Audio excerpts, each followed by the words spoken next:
is the biggest bad guy character in professional wrestling? When's the last time you got laid?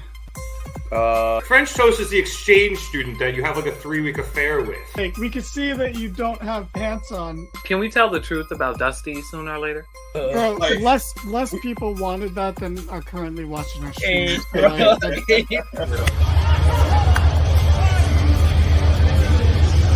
And you know Vince, and you still think, are these true? It's like... Welcome to the Mark It Down podcast.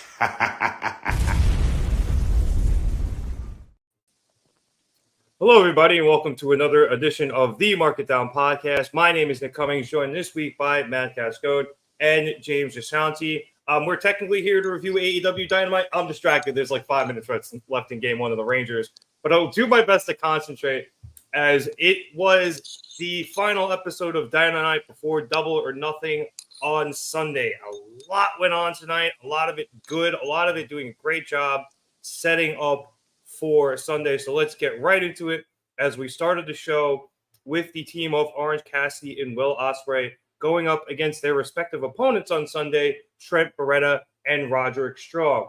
We also had that carny piece of shit Don Callis on commentary, and he was asked a lot of questions about his new relationship with Orange Cassidy, and he pretty much avoided all of it. He was very cagey about whether or not he joined. He consistently said that Orange had the qualifications of being young and good-looking and a great wrestler, but he never officially said that Orange joined the family, which actually made for and that actually made for a very interesting spot towards the end of the match, but not necessarily that set up the end, because we had Roddy and Orange Cassidy going at it, and Don got up from the desk and grabbed at Orange's foot.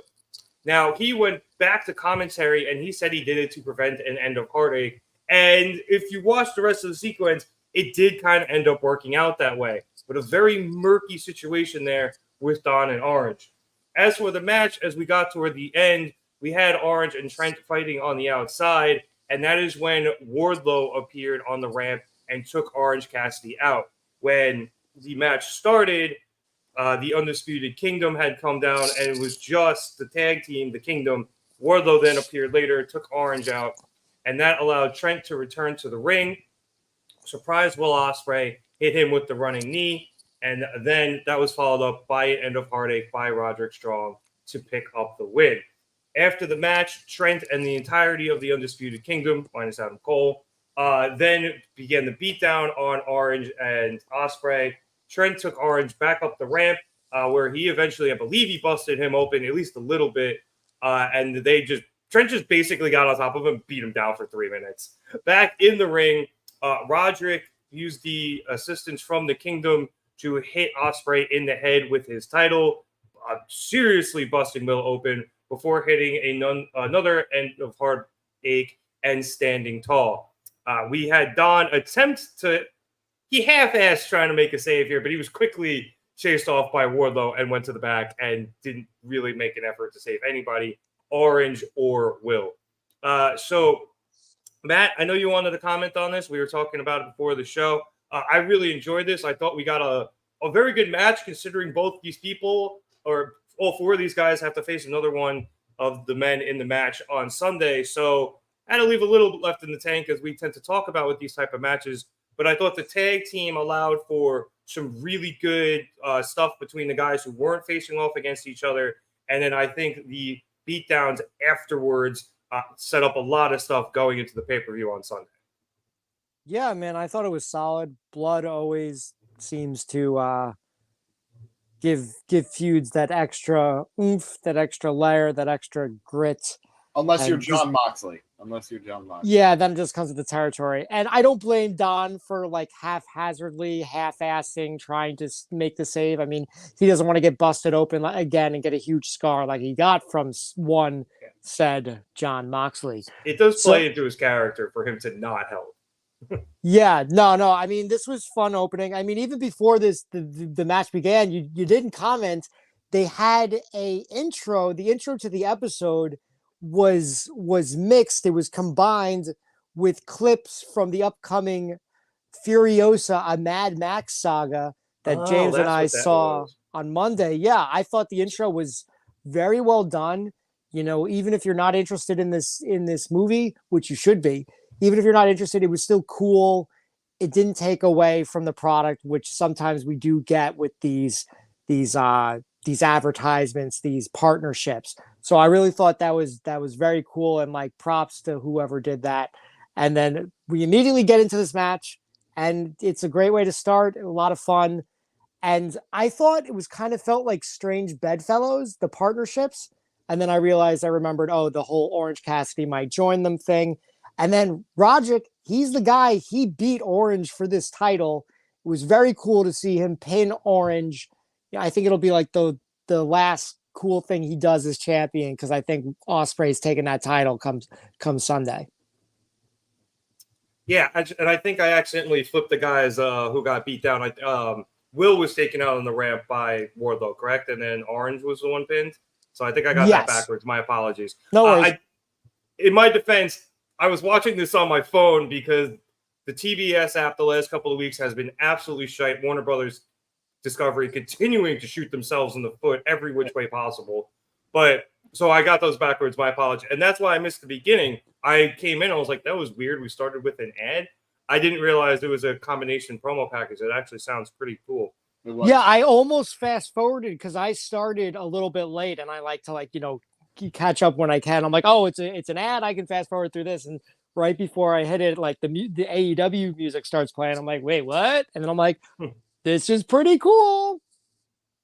I will give them this when they do those right, they're actually very good. These cross promotions with other WSD products. So sometimes they're good like this, and sometimes they're absolute shite. And thank God this was one of the good ones. What was the terrible one? The Jeff Hardy, Jeff Jarrett. Oh, was it the like Texas Chainsaw?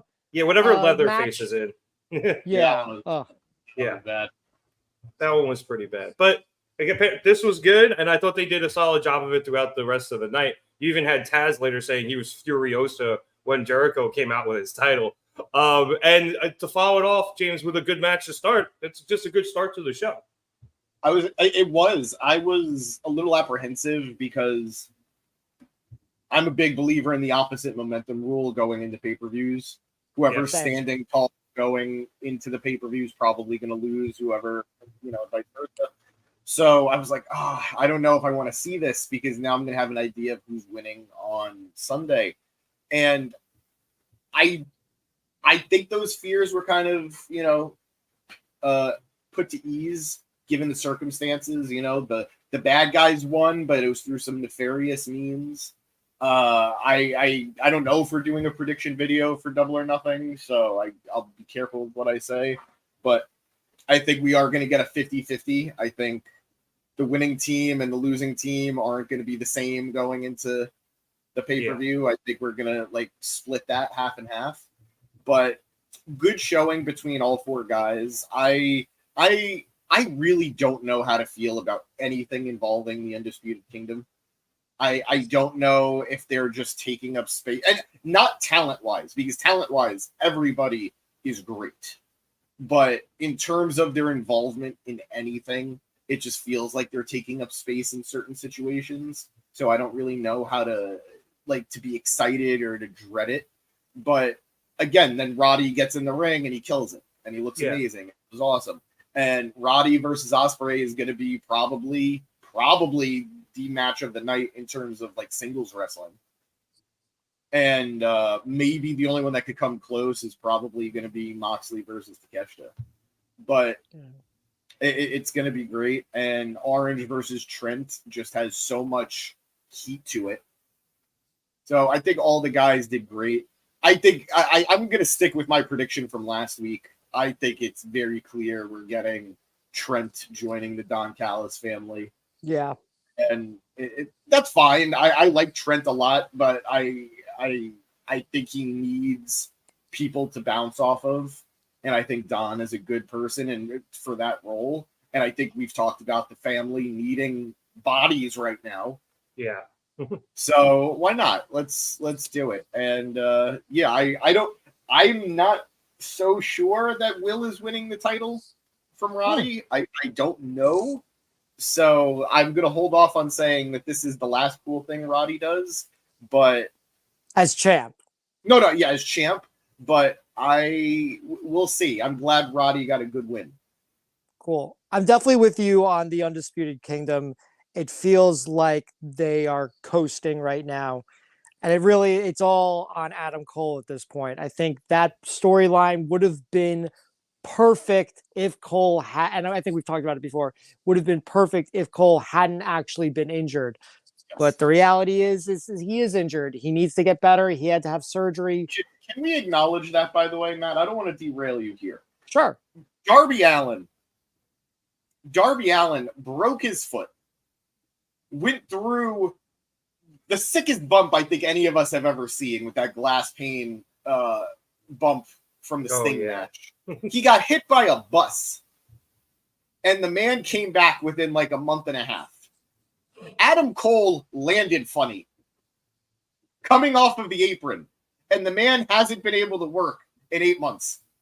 Well, did he break his foot or his ankle, Cole? Because I feel like you break your ankle, it's a lot different. But I got to tell you, hit by a bus, jumped off of an apron. I would not have guessed which guy was coming back first. the parallels there, yeah, they're significant. It's hard to overlook those for sure. Well said. And I'm an skateboarding bumps, man. Right? Darby's so much more used to it. Must be. And I'm an Adam Cole fan, but Jesus Christ. Wow. It's also funny, like you would think, like, you know, maybe Darby Allin was drunk. You know, they say you don't tense up when you're drunk, but the man is he's sober. He does not drink, so that it certainly could not be the reason. So who knows? All I'm saying is Undisputed Kingdom. I would have it in for New York because it ruined Adam Cole's trajectory. Grand we'll Slam. see what happens. Next month. But not Grand Slam, but Forbidden Door next month. Forbidden we Door. got to figure out our tickets, by the way. Yeah, everybody. Let's figure that out. But I think on. I'm covered, but I'll let you know. Sounds good. Yeah. I will agree with you, Jim. The Undisputed Kingdom, like, they are just kind of coasting. But I do think the last 2 weeks with Roddy and Will, between this match and their promo last week backstage, I think they've done a great job of heating this up very quickly. Because I feel like some of it, I think, has maybe been on Collision, and some of it has definitely been more with Will interacting with Don and refusing to use the Tiger Driver 91, or at least that was the start of it. So I think they have had some good segments. It's just the Undisputed Kingdom not only lacks momentum, they just kind of lack doing anything outside of standing behind Roddy. Yeah. Or at least the rest of the members. Before I move on, I just want to say hi to Navarro. What's going on, dude? Glad you enjoyed the bloodbath.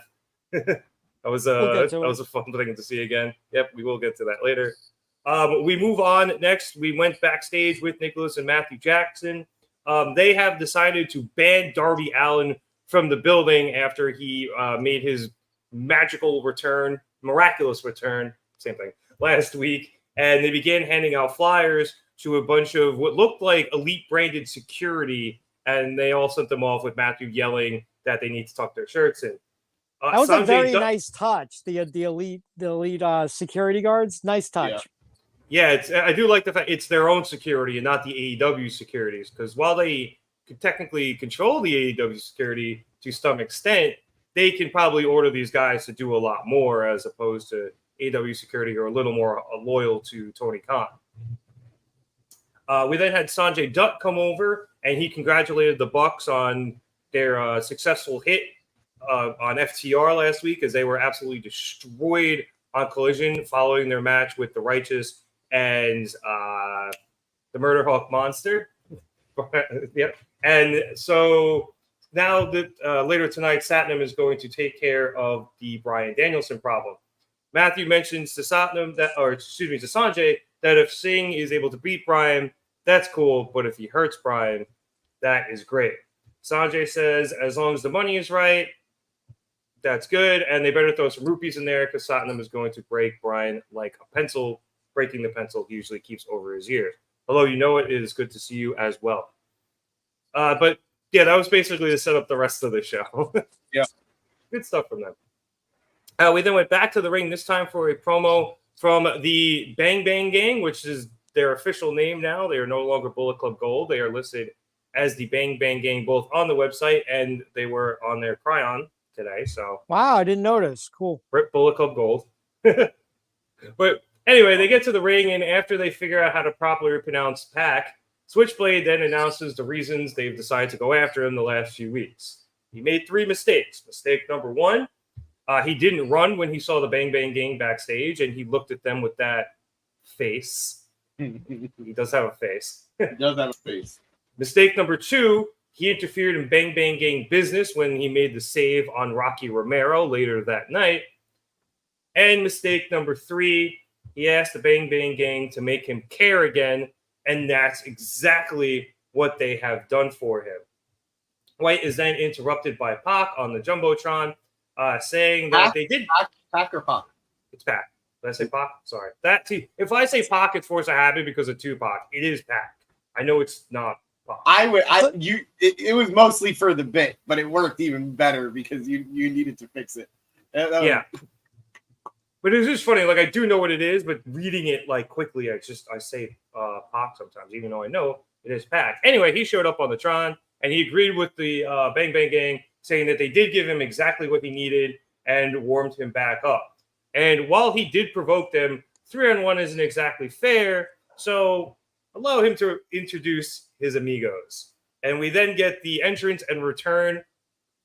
His hermanos. Oh, did he say hermanos? Started with amigo, then went to hermano. Well, those typing fast. Anyway, we then get the entrance and return of Death Triangle as both Penta and Rey Fenix. Thank you, Eric. It's Pac, not Pac. I know. Yes. What was I saying? Penta, El Zero Miedo, and Rey Fenix make their grand return, and Death Triangle is once again back together. They hit the ring and very quickly clear it out as the Bang Bang Gang just scrambles. But Pac is able to get his hands on Jay White for a few brief moments, getting in some good shots before he scampers up the ramp. Pac then grabs a mic and he challenges the group for the AEW Undisputed Unified Trios Championships at Double or Nothing, and that match is later made official. I'm sorry if I'm a little shook. The Rangers, I'm pretty sure, just fucking lost. So no. They gave up a second goal. It was like a soft, like it was pretty much an own goal from Laugh, and I just turned it off, but I'm pissed. Anyway, James, to get back on track here, good to see Death Triangle back. I know we're kind of doing this a little quickly for the pay-per-view. The match is going to be great, but I thought this was fine. Like, it wasn't anything great. I do think Jay White was able to show off his mic skills a little bit here tonight. I agree. I think they kind of went a little overboard with the Pac thing. Like, it kind of dragged in the beginning, and I wouldn't have minded if he came back to it the way he did. It was just, he kind of lingered on it for just a second too long in the initial, that I was just like, okay, this bit is a bit. I'm okay. That said, I'm all for this matchup. I am very excited. Rey Fenix looking real jacked, daddy. Looking real juiced, baby. The guy was massive, and he looked great. I'm a little bummed that we're probably going to just see Death Triangle lose again. I think all three of those guys are in desperate need of a big win somewhere, whether it's in the tag division, in singles, whatever it may be. We know they're all reliable. We've talked about it here on the pod many, many times, that we know that whenever Toni needed somebody, he would go to Death Triangle, any one of the three or all three or the tag team, whichever. So it's what we're used to, but man, I want some shine on them. That said, they're going to be a great defense for Bullet Club Gold. Sorry, the Bang Bang Gang. And yeah, let's, the only thing I will say, it's weird that, and commentary acknowledged it too, that a few weeks ago, Pac was very like, I'm not really in the mood to talk about Death Triangle. And now, like, well, here's Death Triangle. Why did we even do that in the beginning? Yeah, why bring it up? Yeah, right? Like, but it is what it is. Yeah, I think Pac is just so good when he's on the mic. I think he's one of the most underrated guys when he's on the mic. Yeah, I love him on the mic too. It was, and I do excuse me. I did find it weird, like you said, where this whole thing kind of started with, I don't really care about the Death Triangle anymore. I don't want to see them. And 2 weeks later, they're back together. Yeah. And part of me is happy to see them back together. I do think they work great together. There's an awesome tag trios and just, group in general. But I would have liked to see Pac do other things. There's solo things, especially, because I'm sure there's titles that he could go after.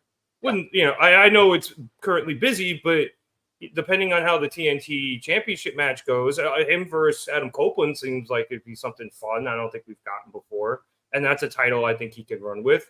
Yeah. So I'm good either way. Maybe they have this match lose, and that leads to the dissolution of Death Triangle because they consistently lose. And Pac is like, I'm kind of done with this bullshit, but. I guess, Matt, we'll see. I do have to agree with James, though, Matt, that I think they're probably going to lose on Sunday. Oh, yeah, we're 3 for 3 there. I've always loved Death Triangle. They're definitely losing on Sunday. And they're a group that works that I feel like you wouldn't think would work. It's like Pac with the Lucha Bros, and somehow Pac has just become Mexican by association, and it's great. Like, it works. He's great. They're all great together. Hell, I wouldn't if Lucha Bros spoke better English, maybe they could be like English by association. You know what I mean? Like they could do some jokes there. Regardless, I think they're going to lose. And you're talking about like you want to see Pac doing stuff solo, and how a couple weeks ago he was saying like don't want to talk about Death Triangle.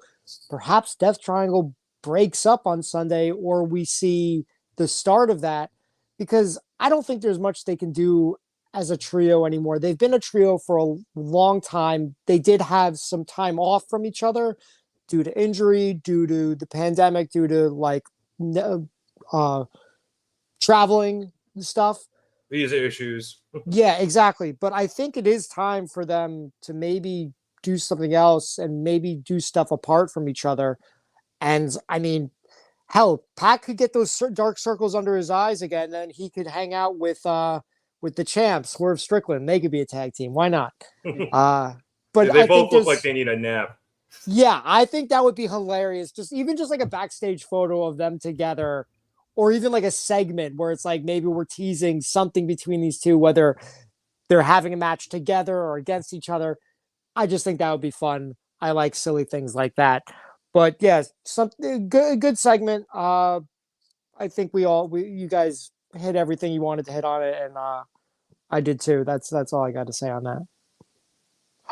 Sorry. One thing. What are they doing with the titles? Like I noticed tonight when they were in the ring, each of them had like one of them had the ROH one of them had the scissor title, and one of them had the original AEW title. Yeah.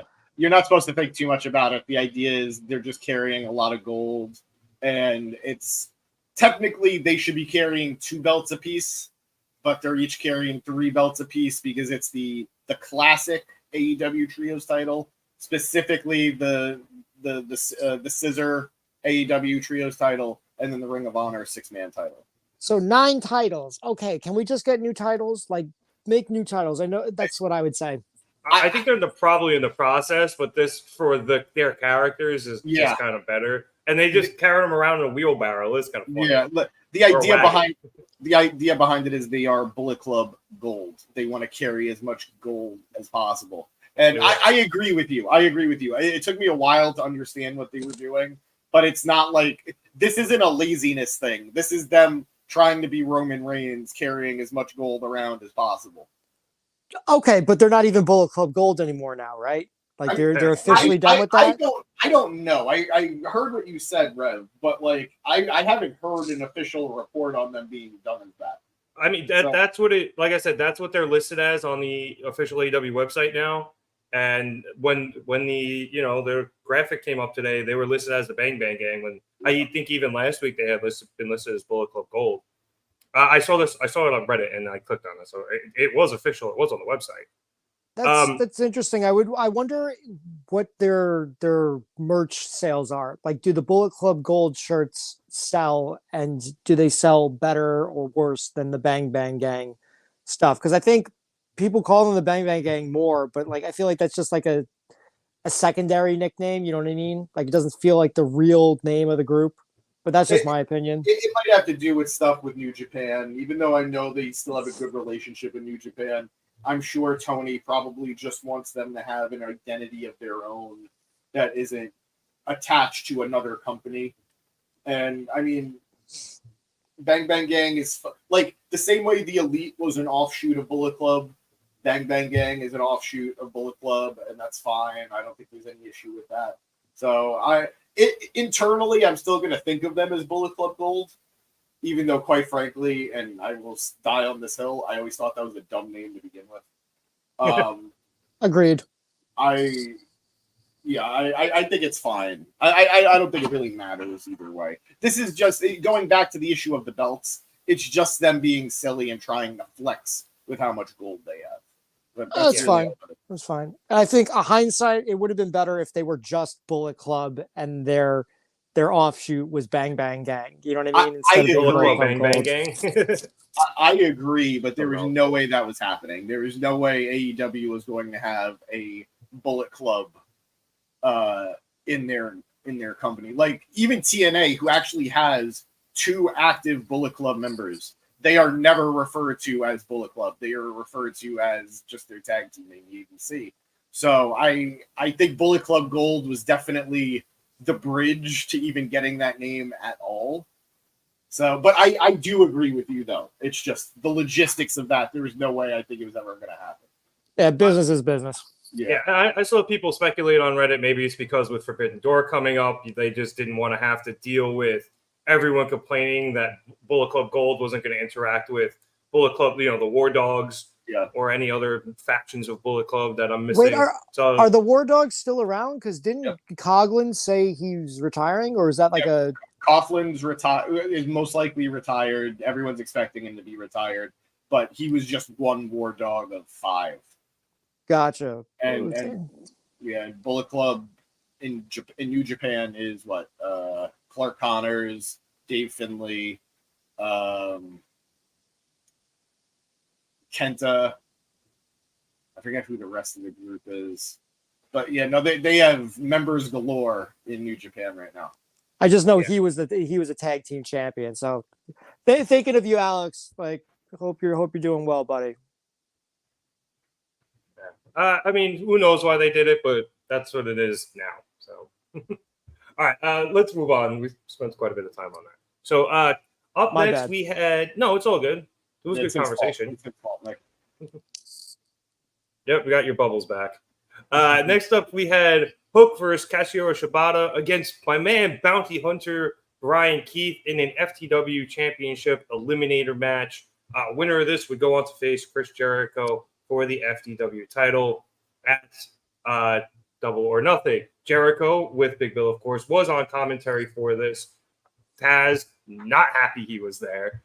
So let's hit some good stuff. But I'll skip to the end of this match where after Keith was able to knock Cook out of the ring, Shibata was able to take advantage of this, go after Keith. He got him down with, I believe, a suplex, and then hit the PK. Shibata then locked in the figure 4 with the heel hook, and it looked like Keith was going to tap out, but before he could, Hook was able to recover, return to the ring, and get the red rum in from behind. So with both submissions applied, Keith was forced to tap, and he tapped to both of them. Double tap. I'm so sorry, Rev. I know how much you love him. That was a double loss. Yeah, Bandit it was Keith, my favorite. not a great look for my man Bounty Hunter. But this forced referee Rick Knox to declare both Hook and Shibata as the winner, and that put everyone in a little difficult spot. So Jericho decides to get on the mic and give himself some more camera time, and Which he acknowledges, by the way. he did. He acknowledges. I know you guys love getting me on camera. I know you guys love me with the microphone. That was something. Yeah, no, I wouldn't have brought it up otherwise. Like, he's acknowledging how annoyed we are by the fact that he is always doing that. And then he then stumbled through the fact that because of Knox's, quote, interesting decision, he's now going to have to defend his title in, and this was where he kept fucking up, a For the World Rules triple threat match on Sunday, which Tony Khan then texted in would be official.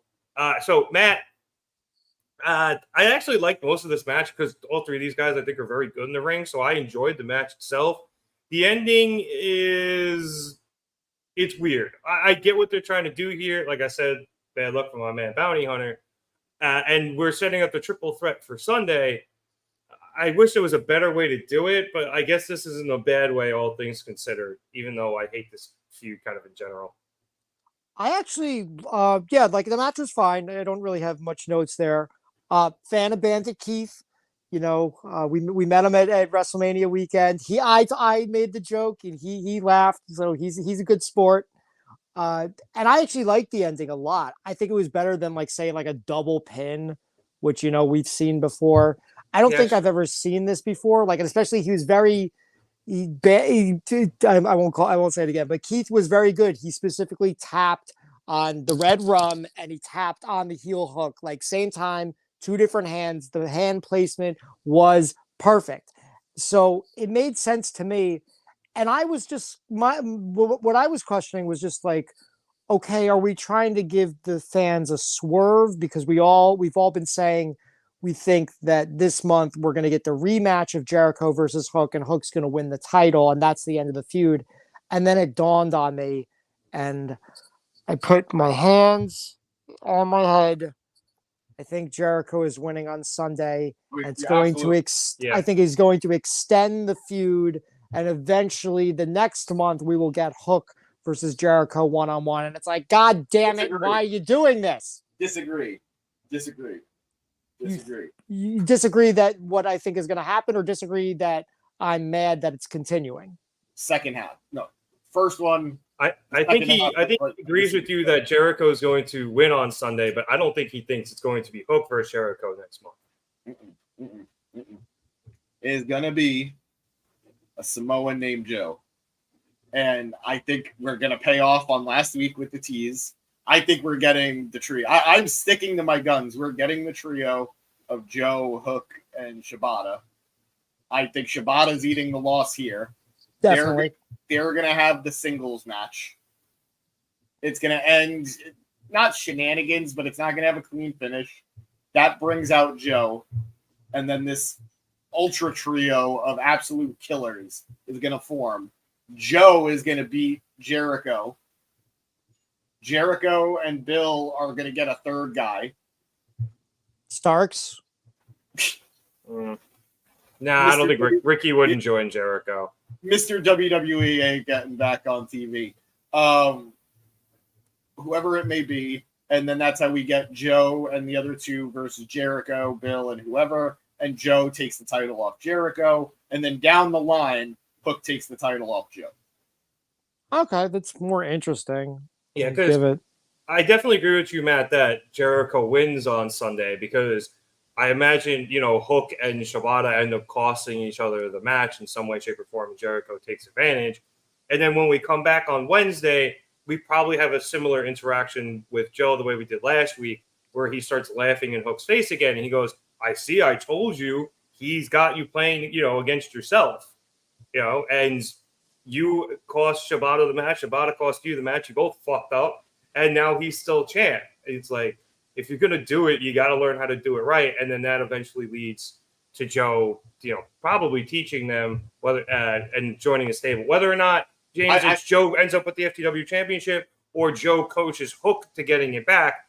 Either way, at some point, Hook does end up with the title at the end of all of this. But I do think we're going to get that trio in some way, shape, or form. I also just need I'm sorry, I got to slightly correct you. Joe might be coaching Hook. He ain't coaching Shibata. Shibata don't need no coaching. This is fair.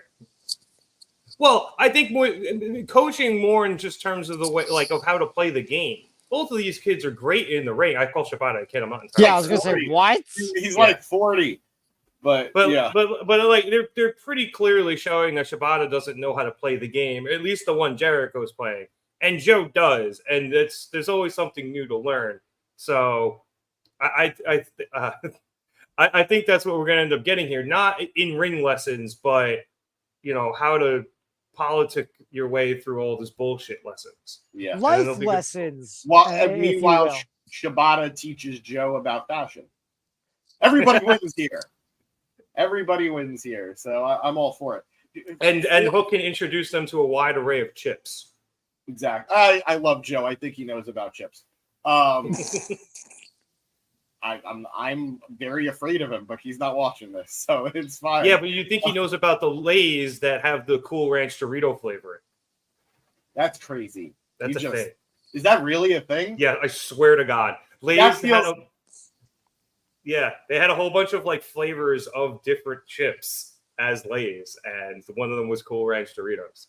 It sounds like the fusion dance of snacks, of chips. I messed it up. It's hard. I got you, man. It's hard. No, you did it the wrong way. You gotta do it. You gotta do it. Oh, sorry, my camera's flipped. That's why. We're never gonna line them up. Yeah. All you're showing me is whatever fusion you guys do actually land. It's gonna be like fat. Veku. Yeah, it's gonna be Veku, or it's gonna be like the really skinny one. The really skinny, yeah. Yeah. Oh, no good. Yeah. You never watched Dragon Ball? Nah, I wasn't a Dragon Ball guy. I know what the fusion dance is, but I know Goku. That's about it. He probably knows the bar when they do it. He's like, that's why he knows it. No, I just know it from the internet, but no, I didn't really watch Dragon Ball. What was I mean, you want to talk about snack fusions? They are making Sour Patch Oreos right now. Like they already made them. They just haven't come out yet. No, they're out. Oh shit! Okay, never mind. They're out. No, ew, disgusting. I heard they're okay. I heard they're awful. What have you heard, internet? Right? Let us know in the comments. But we have a lot of people watching right now. Certain things just shouldn't be mixed, like peanut butter and chocolate. They should just be two separate things. That is wrong. Peanut butter and jelly, two separate things. Joe, leader of the gang, kind of like that. Yeah, I think getting back on track here with the wrestling, Joe leading them, this group of killers, as James put it, would be really, really cool. And they could seriously run roughshod. And honestly, you have that go long enough, that'd be a great matchup against the BCC. Yeah, especially if you get a cool name. Wheeler back.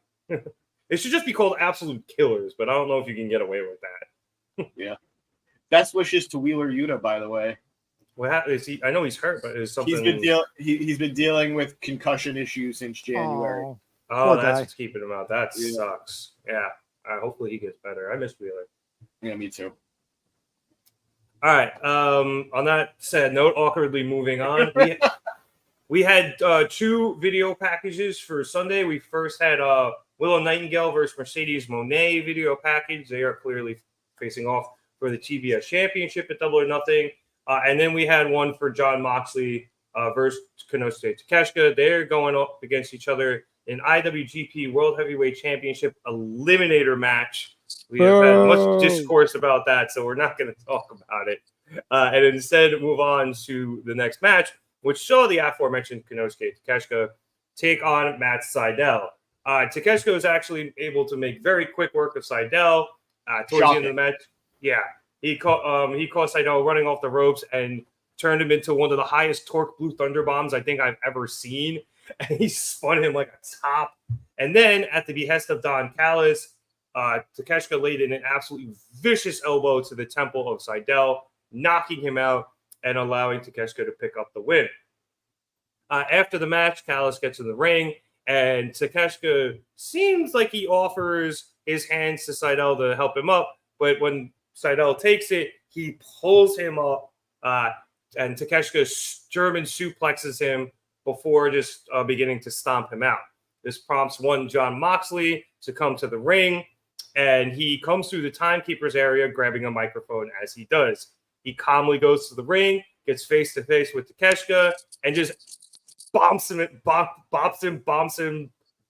I'm combining words here. Bonks him.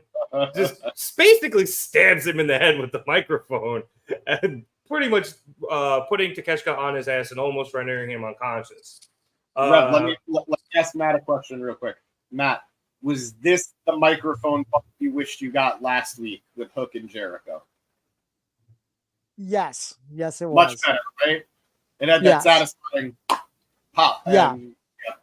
Right, I don't know if that translated, but no, it was good. Mox then said he'll see Takeshita Double or Nothing, and then he left. So this was a short segment, James, but it did everything it needed to do. Takeshita looked like a beast. He took out an AEW veteran, and somebody everybody knows, who actually had tangential ties to Moxley, which I thought they did a very good job of setting up on commentary so that this wasn't just one of those random matches. Makes sense that Sydal is going up against Takeshita. And then Mox come in and just hilariously takes Takeshita out. So good stuff all around here. It's a very efficient segment.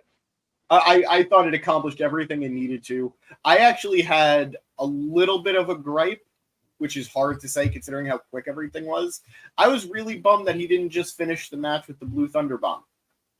And not because I love the Blue Thunder Bomb, which I actually really do, obviously, but more, I would have loved to see this move that is, constantly getting him 2 counts, actually just finish the match for him and make it a more believable move for him in the future. Like, everybody has that move that it's just like, oh, that's the signature. The guy always thinks he's going to get the pin off of it, but he never does. And we as the audience are conditioned to expect him to not get the win off of it. You could take a look at another Blue Thunder Bomb in Sammy's. Exactly. I think he wins with it once every 100 times. Right? It's typically always either against Kofi or AJ and nobody else.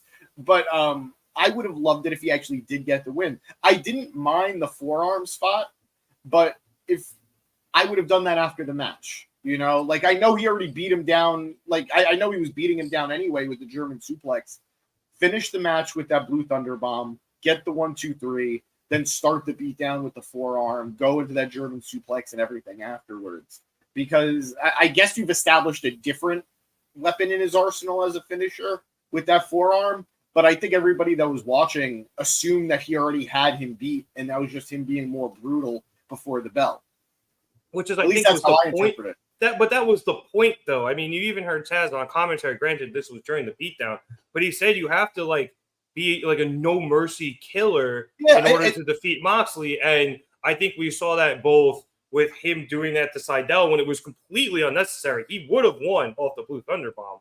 But you establish, A, he's being a no mercy killer both during the match and after, and B, he's still very clearly under the sway of one Don Callis, as I think he almost went for the pin, but they clearly showed Don telling him to break him, and Takeshita then laid in the forearm. So I would agree. I think so maybe it is just me. I get your point. I just don't think this was the time. I do like what you're saying. I think they do need to do that more. Takeshita should win matches with the Blue Thunder Bomb against somebody like Sydal. But in this particular instance, I think I like what they did because it upped his viciousness in the ring. I'm with James on this one because you even said it yourself, Nick, that Blue Thunder Bomb had some extra torque on it. He spinned him like a top. I feel like sometimes... Did we lose Matt, or is that me? It's just you. Yeah, no, I'm good. It really had that extra stank on it. And even though it's a signature and not a finisher, just end the match on that. And also, Matt Sydal can take it. He's not exactly top of the food chain there in AEW. I remember years ago, Wade Barrett hit a great Winds of Change on Tyson Kidd. It was awesome. And then he hit the bullhammer elbow afterwards. And I'm like, the Winds of Change would have been a great way to finish that match because it looked way better than the bullhammer. So I got respectfully, Nick, I got to agree with James on this one. They should have ended the match on the Blue Thunder Bomb. It looked way better. It's nice to see a signature win every once in a while, especially against someone who's not on the top of the food chain. But that's just me and James on this one. And are we going to talk about the fact that Mox and Takeshita are having an eliminator match and not a title match yet, or we'll move on to that later? We talked about it a bit last week, but since you weren't here, I'll give you the floor for it. Please do. Thank you. I do want to. I agree with you generally with the Blue Thunder Bomb winning. I think just in this specific instance, I didn't mind finishing with the forearm. But as you wanted to, let's move on to the fact that this is an eliminator match. The floor is yours. So yeah, why is this an eliminator match? I feel like Mox could have just come out here and been like, "Hey, big dumb idiot guy." I was trying to think of something, but I felt like it would have crossed the line, so I didn't. But it's just like, I'm gonna take you on a double or nothing, and I'll put the title on the line because I'm gonna whoop your ass and make you bleed, and everyone would have been happy. You know what I mean? Forget the numbers, the stats, the rankings. I think sometimes you could throw the rankings out the window. And of course, Don's going to be like, oh, sure, he'll take the title match. Why is this an eliminator match? I feel like it makes you care less about the match. The only reason I can think about it being an eliminator match is if they're planning on having Takeshita win. So I don't know what's going on here. If you have some insight, I'd love to hear it. So what we discussed last week, and this is all speculation, but I do think there is a much better chance now that Takeshita does win. Oh, for sure. Yeah, and at the minimum, it opens up the opportunity, whereas if there's a title match, I think he clearly would have lost. It's weird. It's almost funny. Like, it almost should have been the Hobbs match should have been an eliminator match, and this should have been a title match. But what I think this does open up the possibility to is Moxley has defenses in New Japan coming up. I think one of them is Evil. I think there might be one more, but I know one of them is Evil. And should Takeshita win, he would have a title shot banked, and then perhaps Moxley loses the title to Evil, and then you could do Evil versus Takeshita at Forbidden Door. That is something that the internet, I saw somebody on Reddit say that. I didn't think it was a terrible idea. You give Takeshita a very big win over the IWGP champion, as long as New Japan's cool with that. That's the thing. New Japan does have to be cool with that. But give him the win. He has the title shot, and then you can allow for that match later at Forbidden Door. And will Takeshita lose that match? Yeah, they're not going to let a DDT guy win the title, but you do get that match. And that is the other thing, too. Takeshita is a DDT guy. He didn't come from New Japan. I don't know if he has a contract with them anymore, but he's still a DDT guy. He's not. He does go there on occasion, and he has a working relationship with them. And he obviously did not come up through New Japan. So I also think that's a factor too. I don't think they would want to. And so that's why I don't know if he's going to win. Do they want to let a DDT guy beat the IWGP champion, even if it does set up that title shot down the road at Forbidden Door?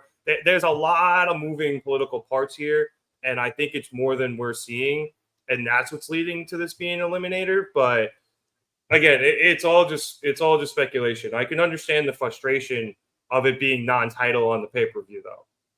I mean, not everything always has to be a title match, but I feel like this one seems like a no-brainer. The only reason I can think of them not doing a title match is so that Takeshita can win. But like everything you said is, I feel like, on the money. We're all in the same mindset. The only mindset opinion on this I have is I always thought Evil was overrated. I was shocked they put the title on him at all to begin with. Is he still kind of like bankable there, or like? That would be James's department, but from what I hear, no. The reality is, you guys can hear me, right? You're a little soft, but you're back up to volume. You're back up to volume. All right. So to just tackle a few different things. Title eliminators, the more and more I think about them, are kind of stupid.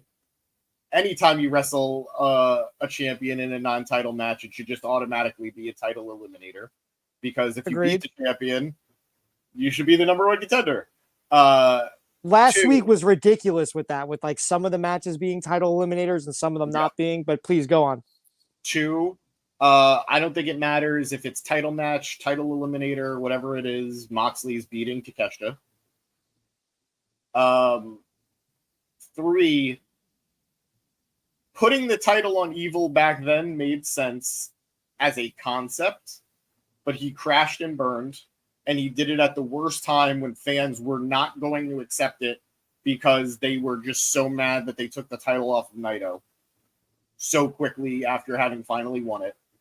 And in 2024, he absolutely should not be going for the title. House of Torture might not be the worst thing I've ever seen anymore, but they're also still pretty damn bad. So, but he does have a title match coming up, right? At Dominion, yes. Yeah. So it's coming.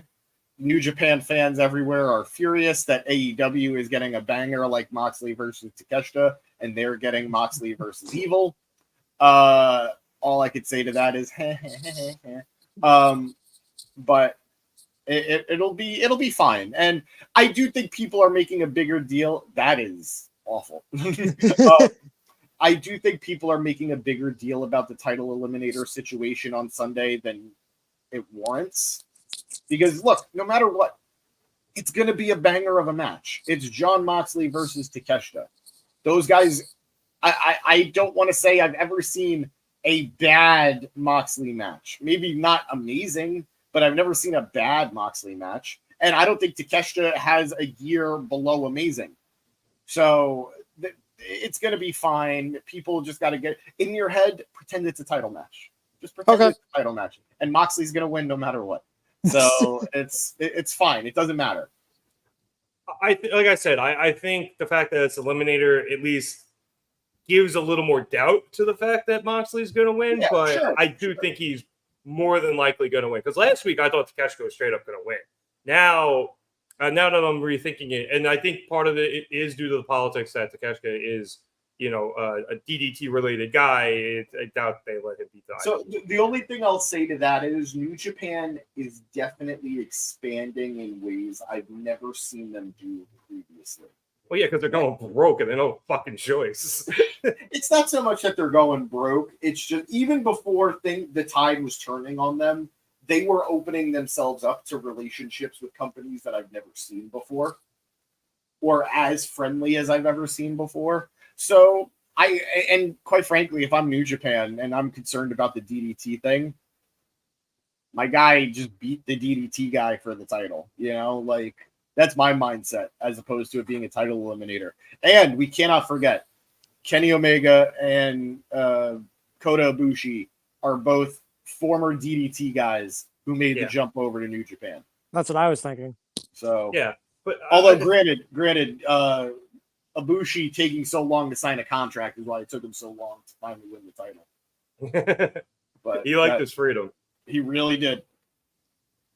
Yeah, but look, I think you're right, James. Whatever the mess it is politically, and whatever you want to say about the fact that it's a title eliminator, the match is going to be great. So just shut up and watch it and enjoy the wrestling, and don't worry about the consequences of it or deal with them later because there's probably not going to be any. Yeah.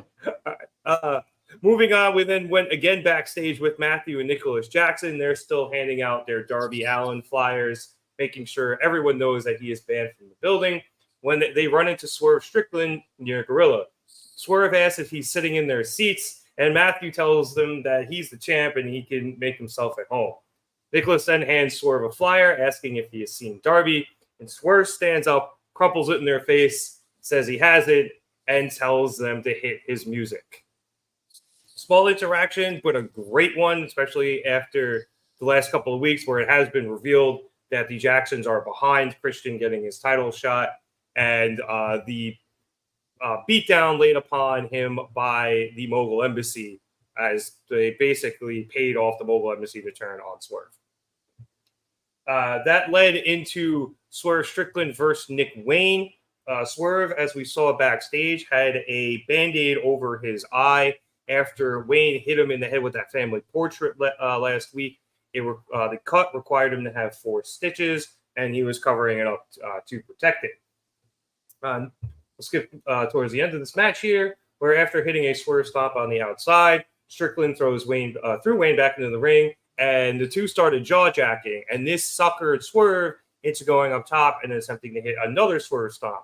However, Wayne was able to get his boots up and went for a roll-up, forcing Swerve to kick out. Wayne then went for a few more roll-ups, again, Swerve kicking out of all of them, before laying in some offense that culminated in a code red that, again, Strickland is able to kick out.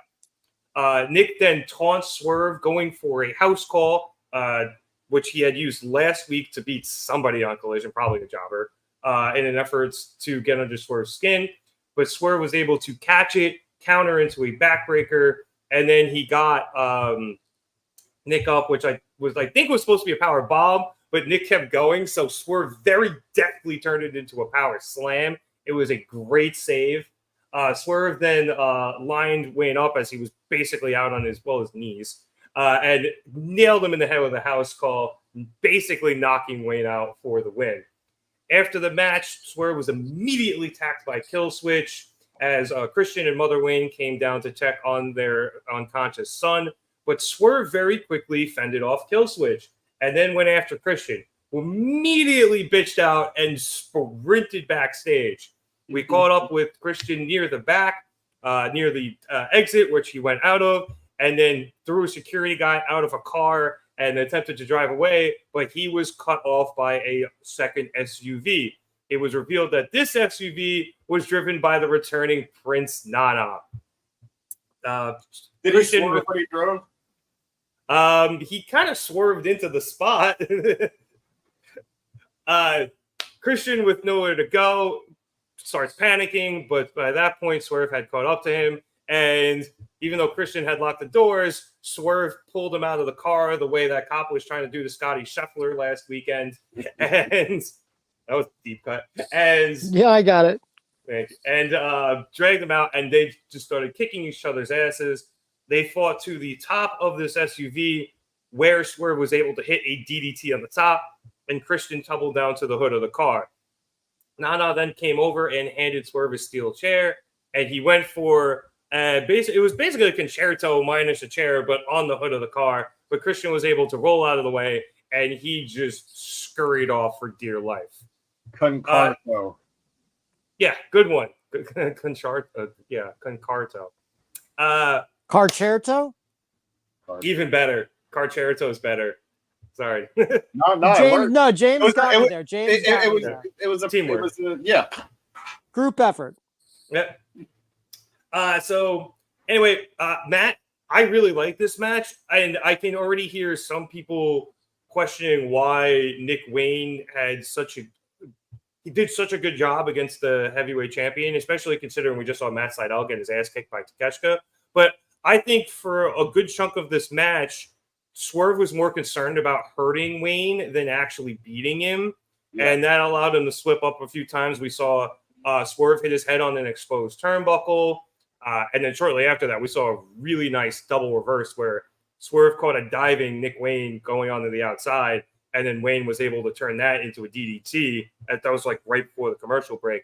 And that, and combined with the fact that Nick Wayne has proven himself to be very good as the prodigy they're building him up to be, I thought this ended up being a very, very good match. Right person obviously won, and then all the shenanigans after were not only hilarious, but allowed Swerve to finally get a little bit of comeuppance for all the bullshit Christian has put him through over the past 2 weeks before we go into their match on Sunday at Double or Nothing.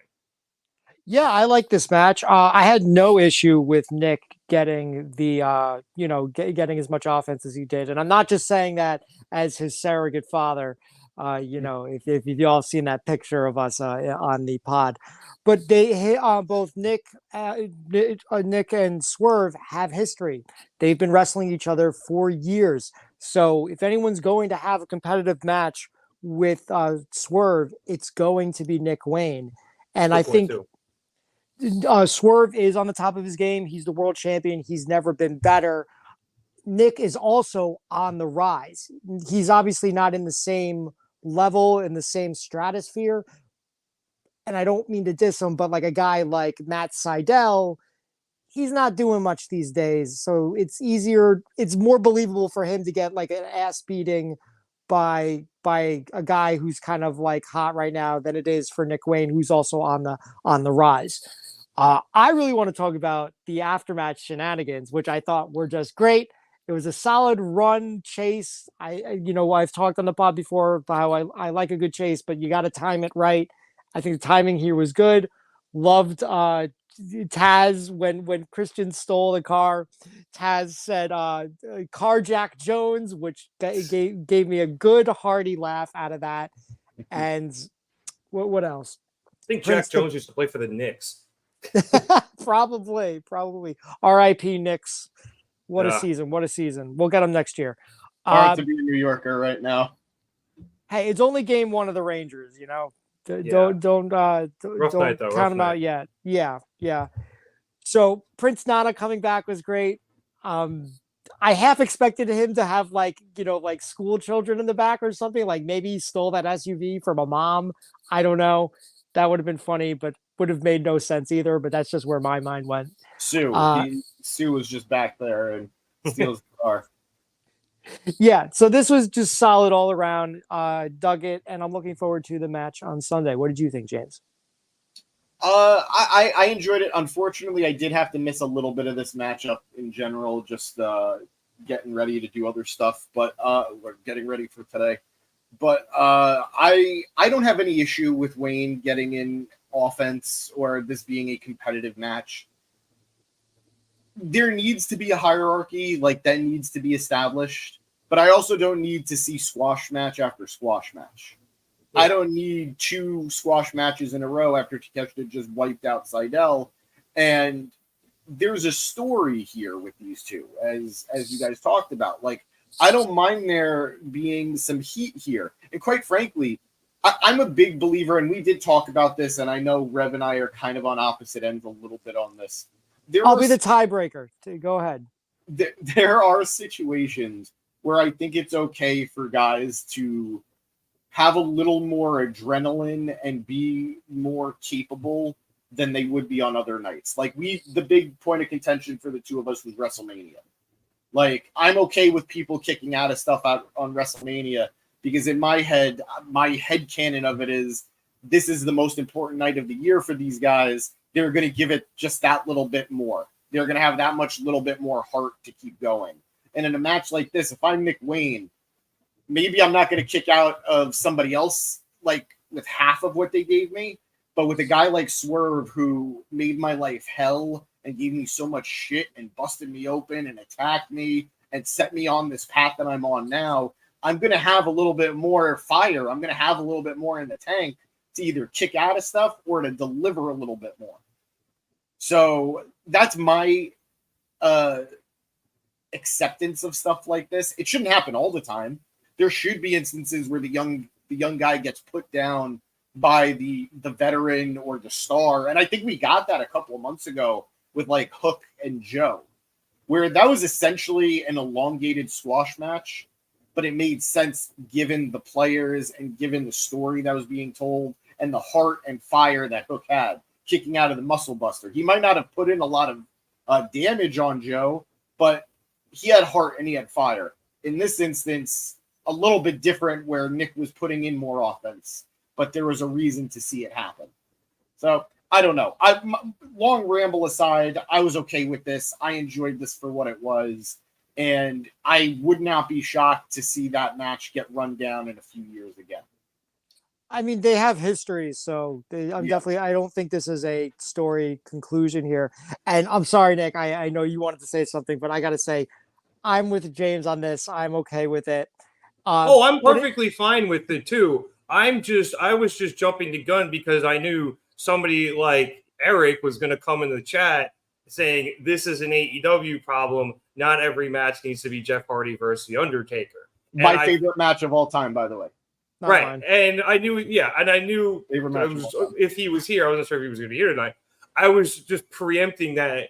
I thought this was not only fine, I thought it was a very good match, and I thought the storytelling made a whole lot of sense. You guys, and Matt, you brought up the history between them training and everything. Obviously, we have the story, James, and Nick, there's a lot more adrenaline going on. And I mentioned, Swerve was more concerned about trying to take Nick out than actually beat him. So I do thought it made a lot of sense. I was just preempting the fact that I knew somebody was going to be like, why did, the heavyweight champion go 12 minutes or whatever the hell it was against an 18-year-old when it made total sense if you actually knew what the fuck was going on. Yeah, I will. I will say, the only time like I don't like stuff like that, I remember TNA right before the Hulk Hogan days. Like I remember Kurt Angle pinned Sting with an angle slam. Like I think it was one angle slam. Sting didn't kick out, and then afterwards, like he was having matches with like Kazarian and BJ James, and they were kicking out of the angle slam. And it's like, how are these guys kicking out of the angle slam when Sting can't? Like this is ridiculous. Yeah, I will say I think there is a bit of a difference between people kicking out of finishers, which we didn't see tonight, or at least in this match, and they're just being a competitive match because of storyline or extenuous whatever it is. So I do think that those two things are a little bit different. I think James was more bringing that up where because this was such an emotional match, Nick Wayne especially probably had a little more adrenaline, is probably a little more on his game than he would be for most other ones, which also allows them to be more competitive against Swerve. Right on. So, because, Eric, to counterpoint, he remembers Kenny versus Lee Moriarty going 15 minutes. And, that can't be real. Yeah, that's definitely an over-exaggeration, but anytime the champion goes a little bit longer than people think, you get comments like that. And I against the champion. So I didn't think this was too long. I thought this was perfectly competitive. I thought the timing was perfect. I thought everything about it was great. He might be thinking of, or the one that I know a lot of people bring Alan up. Angels. Yes. Night, Mom. Yeah, early Night, days Mom. of AEW. Night, Mom. Kenny Omega versus Alan Angels.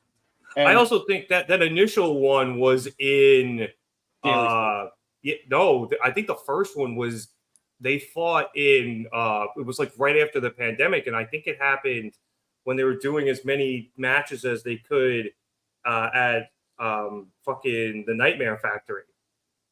Remember, like they just filmed a bunch of shit from the Nightmare Factory. I think it's possible because they only had like 15 guys, and they just had to mix and match whoever was there. And then they did the second one at Daly's place. There was also the first match between Kenny and Angels. People freaked the fuck out that Angels kicked out of a V-trigger, which one, not even Kenny's finish. Two, happens a lot.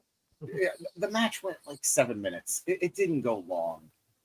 Like there were people that were just upset that Kenny didn't. Do you remember the Kenny Omega Sunny Kiss match in the tournament where Kenny V-triggers Sunny and then hits the one-winged angel? And that's the end of the match. That's what people wanted with Kenny versus Angels in that match too. Instead, they got a great match, twice. Yeah, twice. The second one had even more fire to it, in my opinion. They did a really good job building that second one up too. Yeah, so Alan Angels, who's killing it in TNA right now. I was literally about to ask, Jim Pack Zone, how's he doing? I'm very happy with him. He's developing. TNA is exactly where he belongs right now, and he's doing a great job right there. He's doing X Division stuff? Here and there, he's had shots, he's lost, but he's hosting like a talk show. Oh, interesting. And like he's a heel. He's really playing up into being like the annoying, like full of himself, like young guy. And he just literally, I think, got murdered by Khan from the Ascension. Who did you think? God, well, I don't like Khan. We talked about it in the last pay-per-view review. Yeah. But you'll have to tell me more about Alan Angels later. Yeah. But wait, hold on. He's just ranting. Imagine Cody Rhodes going against some random for 8 minutes on Raw, like he did with Carmelo, who has done nothing on the main roster. Like, nothing against Carmelo. I'm happy for him. I'm a big Melo fan, but like, come on. He's bottom of the card right now on SmackDown. Yeah, he was the first round draft pick, though. Which he wasn't, by the way. That was Finn Balor. And beyond that, as LA Knight said, everybody remembers when Tom Brady got drafted. Nobody remembers who the first, except for Rev, who obviously knows who the first round draft pick was. 99? Whenever Brady got drafted. Yeah, I think it was 99. Who was the number one overall pick? I'll think of it. Give me a few minutes. Doesn't matter. You're right. It doesn't. He's not a random. He's a top NXT guy. Okay, Okay, shut up. You would not. You of all people do not believe what you just said. Lee Moriarty was more established on the main AEW roster than Carmelo Hayes has been established on the main WWE roster. So far. I am clearly rooting so for Mello. far. Mello is one of the best. I love Mello, but point still stands. I will be right back. Okay, as you depart, we'll move on because I'm tired of arguing. So next up, we had another match which saw Malakai Black face off against Kyle O'Reilly. This was a very interesting match. I liked it, but it was almost like an MMA match where it was almost all striking and submission attempts. There weren't a lot of wrestling moves. The first one I even noticed was the one towards the end when Malakai hit that brain buster and forced Kyle to kick out. And then even after that, I don't think there was another like wrestling move for the rest of the match, because quickly thereafter, the two got up, they went back to exchanging strikes. They both hit each other with roundhouses to the head. And then Kyle followed that up with a rolling elbow. Then Malakai did a feint on a knee strike. Friggin' Kyle covered up, and Malakai used that flinch to hit the end and end the match. So I'll get to the stuff that happened in a second, but I just really want to focus on this match because it was different than a lot of matches I've seen, especially recently, where it just looked like this could have been a regular cage match, Matt. And I actually really enjoyed it. It was a nice change of pace. Yeah, no, it was definitely different, but it didn't feel like gimmicky different. Yeah. It reminded me a little bit of Kyle's match with Adam Cole in Ring of Honor, their hybrid rules match. It reminded me a little bit of like that, and I would love to see these guys have a rematch, maybe on a pay-per-view, give them some more time, some more spots, because there was some cool, hard-hitting action. I know, what did I write down here? One of the kicks that Kyle, he just did like a basic kick to like his right foot kicked Malakai's left leg, and there was some oomph like to it. I was like, dang.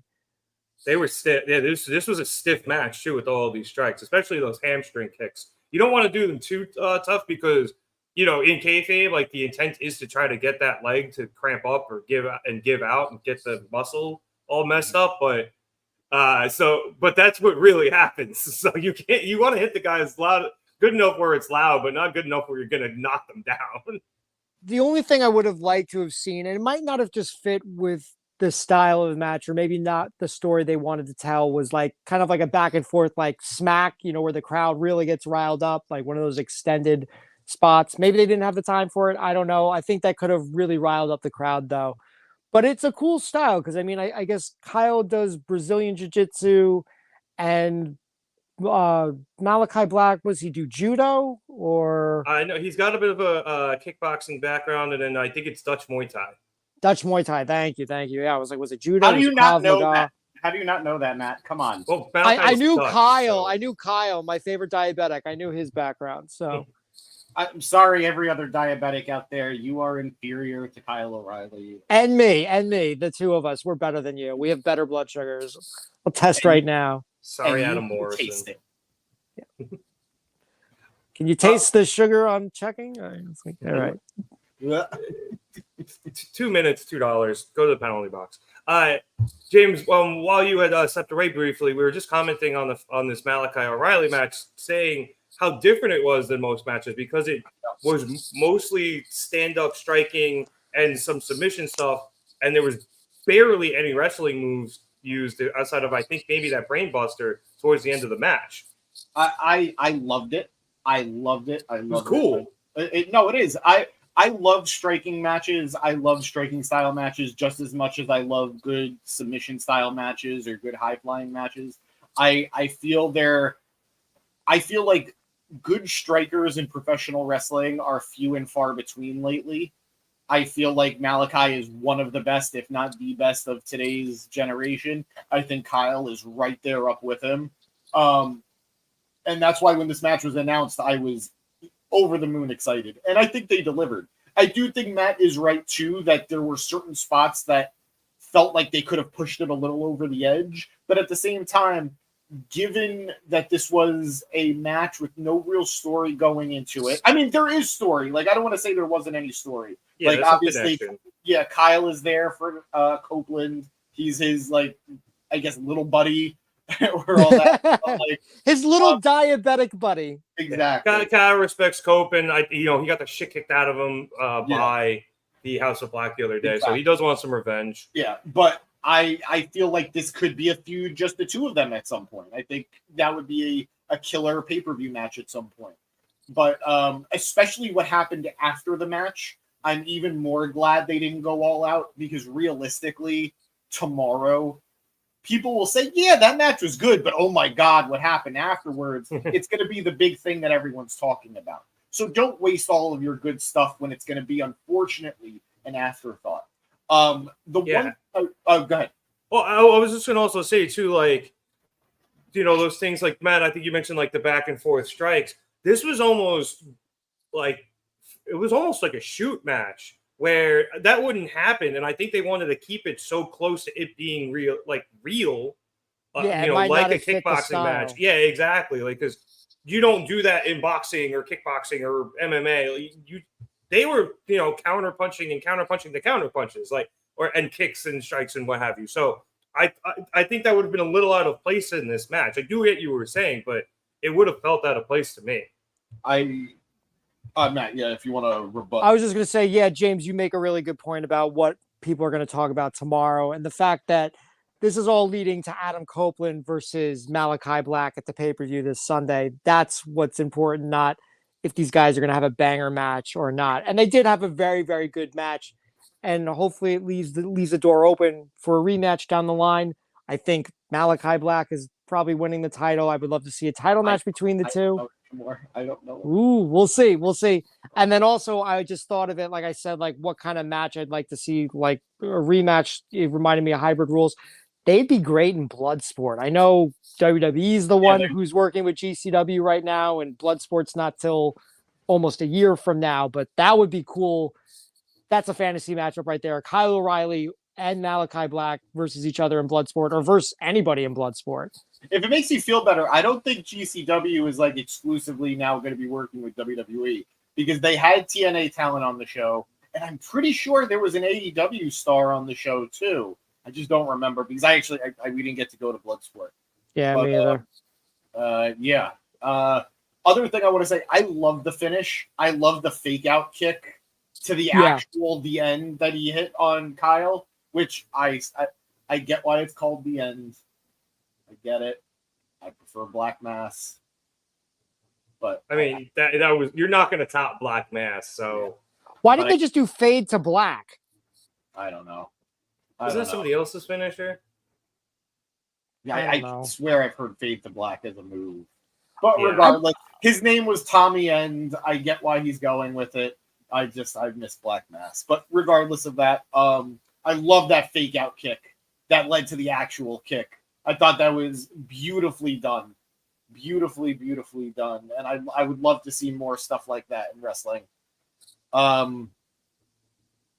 TNA is WWE, though. No, they're not. No, they're not. I know. Okay. I was just going to say, what I wonder about that GCW thing, and I don't want to get off too topic, is like, was that a Triple H thing, or was that a Nick Khan thing? Because Nick Khan was at GCW Bloodsport, and he's no longer with WWE. So who knows if that relationship is even... Yeah, wasn't that a thing? Nick Khan like sold all his stock? No. He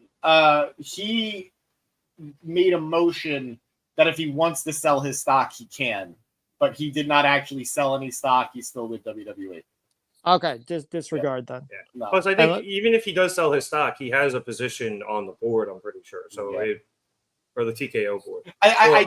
The speculation, though, Rev, was that if he was selling stock, he was probably leaving the company. Yeah. But regardless, at this point, nothing has happened. Side note, I checked Bloodsport. The last one was a 10 in Pennsylvania. Marina Shafir was on the card, and I do believe she's still signed to AEW. So there were people in AEW and WWE and TNA. Also, Nick Nemeth, though. I don't know if he's AEW or he just works whenever he wants. Ryan Nemeth. Nick. Yeah, no, Nick is He's with TNA. He's with. Oh, Nick is fucking Dolph. I mixed them up. Yeah. I see Nick so infrequently just because I don't watch TNA as much as I should. That I forgot which one was which. But yeah, let's get what happened after this match because, as James mentioned, that's what everybody's going to be talking about. So after the match ends and Kyle rolls out of the ring, the lighting starts going haywire. Everything around the ring goes to black, and we have a bunch of weird, ominous red lights in the ring. Those then turn back to the regular lights, even though the ring is still surrounded by black. And Malakai is then absolutely drenched in red viscous liquid coming from the ceiling that just goes absolutely fucking everywhere. AKA, the man got a brood bath. I just really wanted to get red viscous liquid in there. One of my favorites. It was very references. thick. Goofy. It was. I saw people making jokes that they got jammed from Spaceballs. I saw somebody call it Sweet Baby Ray's. I also saw somebody say it was very realistic. But either way, after Malakai just gets absolutely covered and the ring and the sides of the ring and the announce desk, the Tron comes on and Adam Copeland comes down some stairs in a very nice black suit, laughing that Malakai should be careful what he wishes for before getting more serious and telling him that he will see him soon. So, James, as you said, this is the moment everybody's going to be talking about. We saw Navarro at the top of the show in the comments mentioning how cool it was to see that again. Twitter went ballistic. I'm sure Reddit went ballistic. I haven't been over there yet. But this is going to be, a fairly viral moment. And we're going to probably be seeing it again for a while. And perhaps we're getting the return of Brood Adam Copeland or something of similar sort. The debut of Brood Adam Copeland. Before I get into it, I do just want to acknowledge, Matt said it before, we have a lot of viewers with us tonight, so I just wanted to say thank you for joining us. If you're a first-time viewer, definitely stick with us, subscribe, check us out, stick around for more videos. We cover everything. And, of course, just like us. If you're liking us, you'll see us a little bit more, and we'll know that to keep doing what we're doing. They like us, James. They really like us. I love you, Miss Southfield. Point of procedure, helping us out here. Fade to Black is copyrighted by Metallica, which is probably why Malakai can't use it. Yeah. So, Interesting, but would that have? I know, like copyrights, the way they work, like if they're not involved at all, that you can kind of use them. You know what I mean? But I guess maybe there's a crossover there. That's Dick Wayne's finisher is called Wayne's World, so it's a slippery slope. It also depends on how much the rights holders are willing to actually care and do it. How litigious they are. Yeah. I think the South Park episode, they were pretty litigious. That was Metallica, right? Yeah. I'll be honest. I know there are people who go crazy for the Brood stuff with Adam Copeland. I'm not really one of those guys, so this doesn't do too much for me. I'm kind of getting more flashbacks now to Edge and Judgment Day and how scary a time that was for all of us. The suit did look very Judgment Day. And I also didn't really I think I may be just speaking for myself, but I do think I speak for a few people when I say Edge versus Judgment Day is when a lot of people started to turn on Edge. And a lot of people started to have some go away heat with him. So I am nervous. Matt, you brought it up earlier that you believe Adam is going to go over Malakai. I don't know anymore. No, I'm sorry. Reverse it. You said that you thought Malakai was going to go over Adam. And at a certain point, I was right there with you. But I don't know how you could have Adam debut this new character, this new gimmick, and have him lose immediately. Shenanigans! Sure, but then you debut the character after the shenanigans. And it's DOA.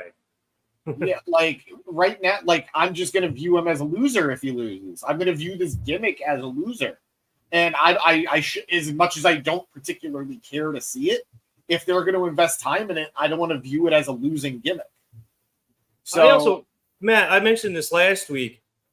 even if Malakai loses the battle and doesn't win the match, he can still win the war by bringing this evilness out of Copeland or back out of Copeland, which he's been such trying a to cop do. out. I agree. I see. That's why I'm upset that they did this the way that they did this.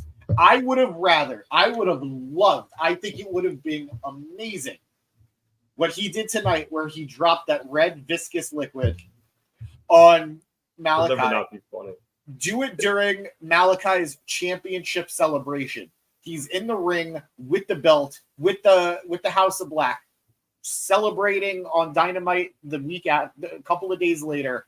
And that's when Adam Copeland walks down those stairs, does the same exact thing, and then drops the goo on him in the championship.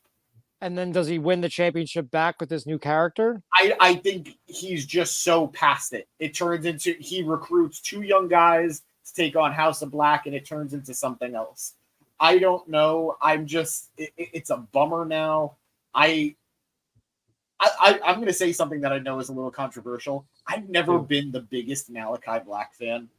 Like, even when he was Aleister Black, I know the internet loves him. I know so many people love Black, and I like him a lot, but I've just never been a big, huge fan of his. I recognize all of his talent.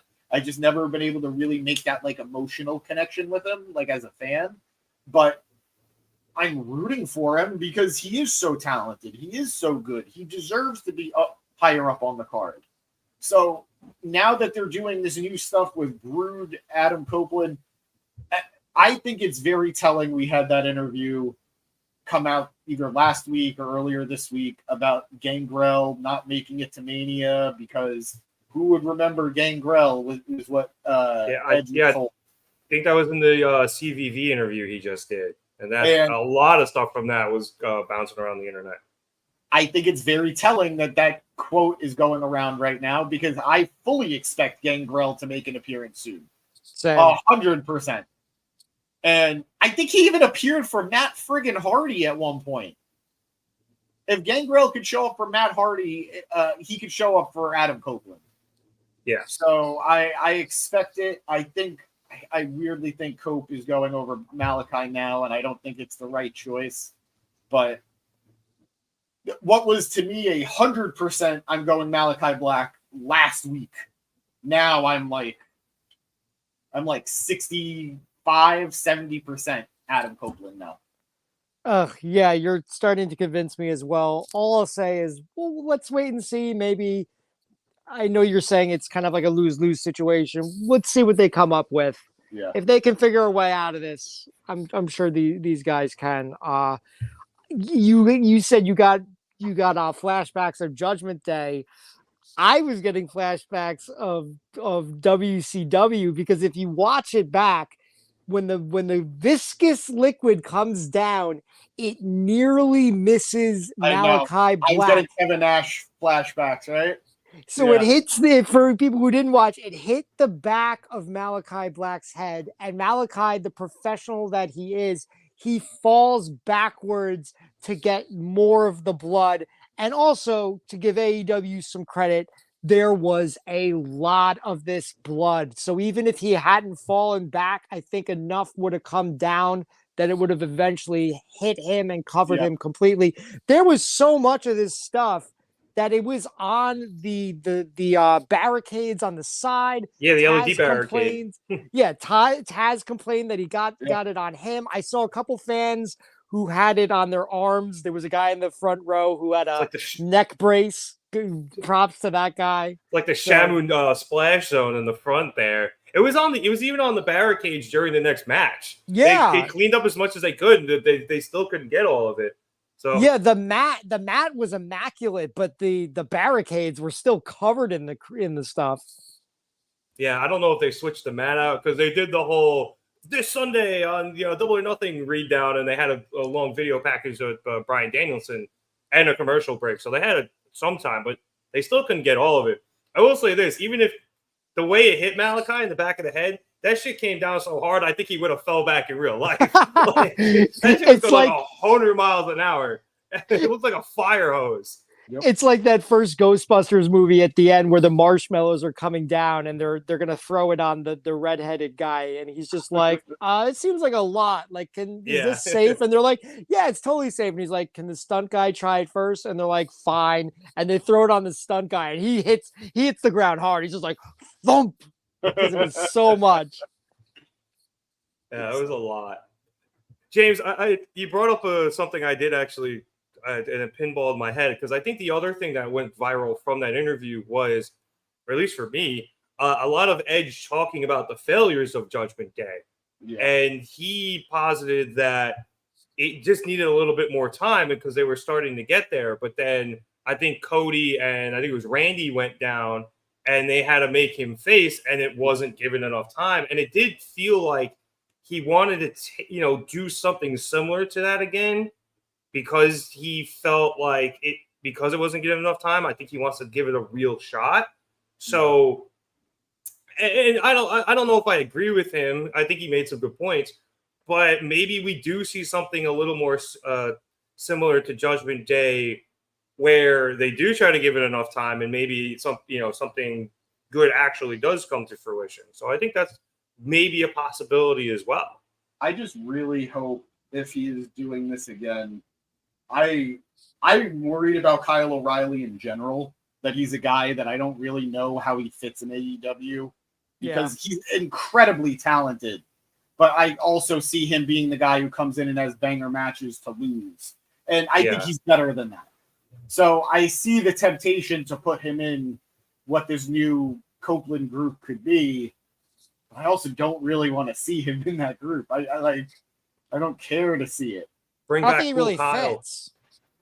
I mean, anybody could. Anybody, like, they turned friggin' Midian into whatever for The Undertaker in the Ministry. They took the Acolytes, who became the APA. Like, anybody could be fit to mold into a gimmick. I just don't want to see it. And if he's going to join a group, just don't fight upstream. Put him with the Undisputed Kingdom. Yeah. But, I don't know. We'll see. I know I sound very pessimistic. I don't want to. I want to be positive on it because, quite frankly, they haven't done anything wrong yet. I think I'm just more afraid of the possibilities, but that might be PTSD because of WWE. Which isn't fair to anybody involved here. So we get it, though. We get it. At least I get it. Nick, you get it? You got it? I got it. Also, great point. It looked like the Shining elevator scene. Yeah. I hadn't even thought of that. Nice pull. But all right, let's keep it going here. Next up, we had another video package this time for Bryan Danielson and Anarchy in the Arena. I only bring this up briefly just to say they once again included clips from some of the online promos that happened after shows. I think this one was the post-collision beatdown. And this is something we said last week, James. Please continue to try to do this. Not everybody gets to see those clips. I hadn't seen this clip. They're always good, or they're almost always good. The more of these we can get onto TV, the better. Please keep doing it, Tony. Yeah, that was for I didn't know that, and I thought this was a good video package. I loved it. He's like, I'm still effing here. Like, he actually said the F word, but they bleeped it out. But it was good. It was more than good. It was great. He curses a lot in those backstage promos. Like, a lot. But he does it very strategically, and, his fucks are very well placed. But he does use them quite often. You're going to get your fucking head kicked in. I mean, come on. Only on pay-per-view. Only on pay-per-view. On TV, he's going to get his head kicked in. And then on pay-per-view. Why can't he just say effing? Like, doesn't that... It's almost more childish to say effing than to just not say it at all. I suppose.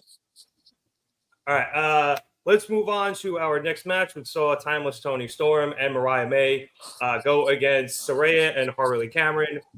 Preemptive bonk for everybody. Especially not just because of who was in this match, but what happened at the end of this match. Just bonk. Anyway, as I'll go right towards the end of this match. So after the Outcast hits stereo power bombs from the top ropes, Saraya and Harley Cameron meet in the middle to talk a bit of strategy before going back into the corners to lay in some kicks. However, as they do so, both Toni and Mariah were able to catch the kicks and walk their opponents back to the center of the ring, basically forcing them to hop on one leg. Toni and Mariah then put Saraya and Harley's feet back on the mat before standing back up, and each of them kissed the other one. Toni kissed Saraya, and Mariah kissed Harley. Toni then hit the Storm Zero on Saraya, sending her out of the ring, and Mariah hit the Mayday on Harley before sending her over to Toni to hit another Storm Zero, and then Toni pins Harley for the win. After the match, Toni posed with the Deeb Dojo flag that she had stolen last week and apparently stripped behind on Collision. Again, bonk. Gotta start watching Collision, apparently. That's a good way to get people to watch Collision. Toni ran out away from Deeb in a fucking flag. Anyway, but during this pose, Deeb was able to sneak up from behind, and she laid Luther out with a chair. Then Deeb took out Mariah with said chair before hitting Toni with it, following that up with a shot from the shoe, actually hitting her in the head with the heel. That was a stiletto heel, too. That was a stiletto to it, yeah. That was scary.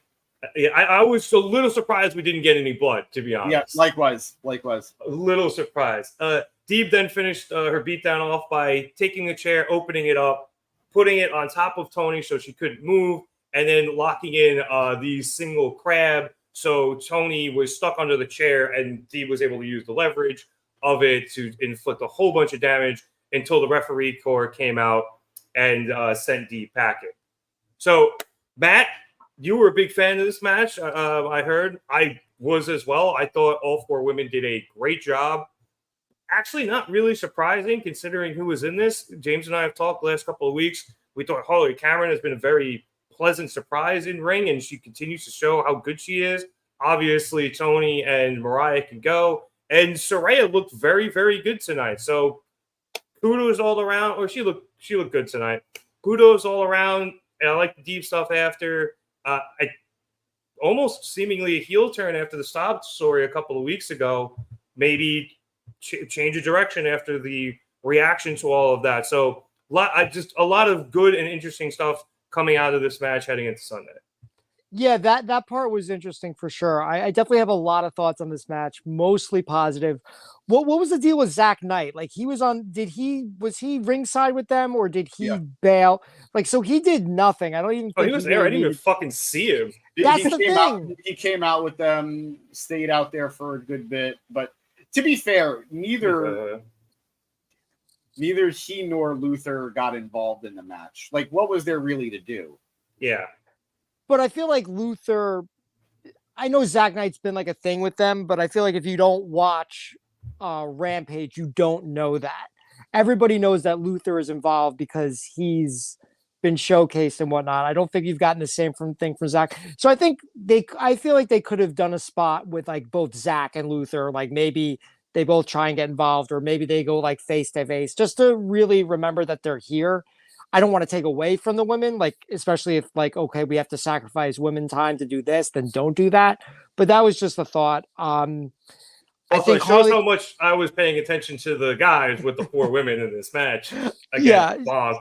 But no, I think it really Harley Cameron. I wonder if this has been planned or if it's just like it was like maybe a one-off match and like she did really well. It's like, okay, let's put her on next week. And maybe it's built up. I'd love to learn about that. But she's been on a roll, and so is Mariah May, and obviously Toni Storm. And Saraya kept right up with them this week. It was great. I think the start of the match, particularly Harley and Mariah, were hitting some hard-hitting moves. Like Cameron was hitting some kicks, and then Mariah did she went up against the rope, and she came back and did a drop kick, which was pretty vicious. And it was just a lot of fun. Really enjoyed it. My only complaint was, what did I write down here?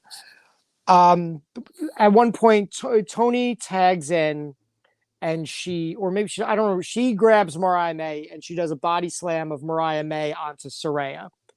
It's like, oh, look, he used her as a weapon. Yeah, like it was a solid move. We've seen it before. They tag out and they try and switch it up. And Mariah May tries to grab Toni. And she goes for it, but it doesn't work out. and I feel like wrestling is storytelling. I don't know what the story was there. Why didn't it work out? Was it that she couldn't lift Toni because she's so bottom heavy? Was it that Toni was like, "Oh, I'm the star. No, don't do that to me. I think I'm it was gonna that do one. it to you."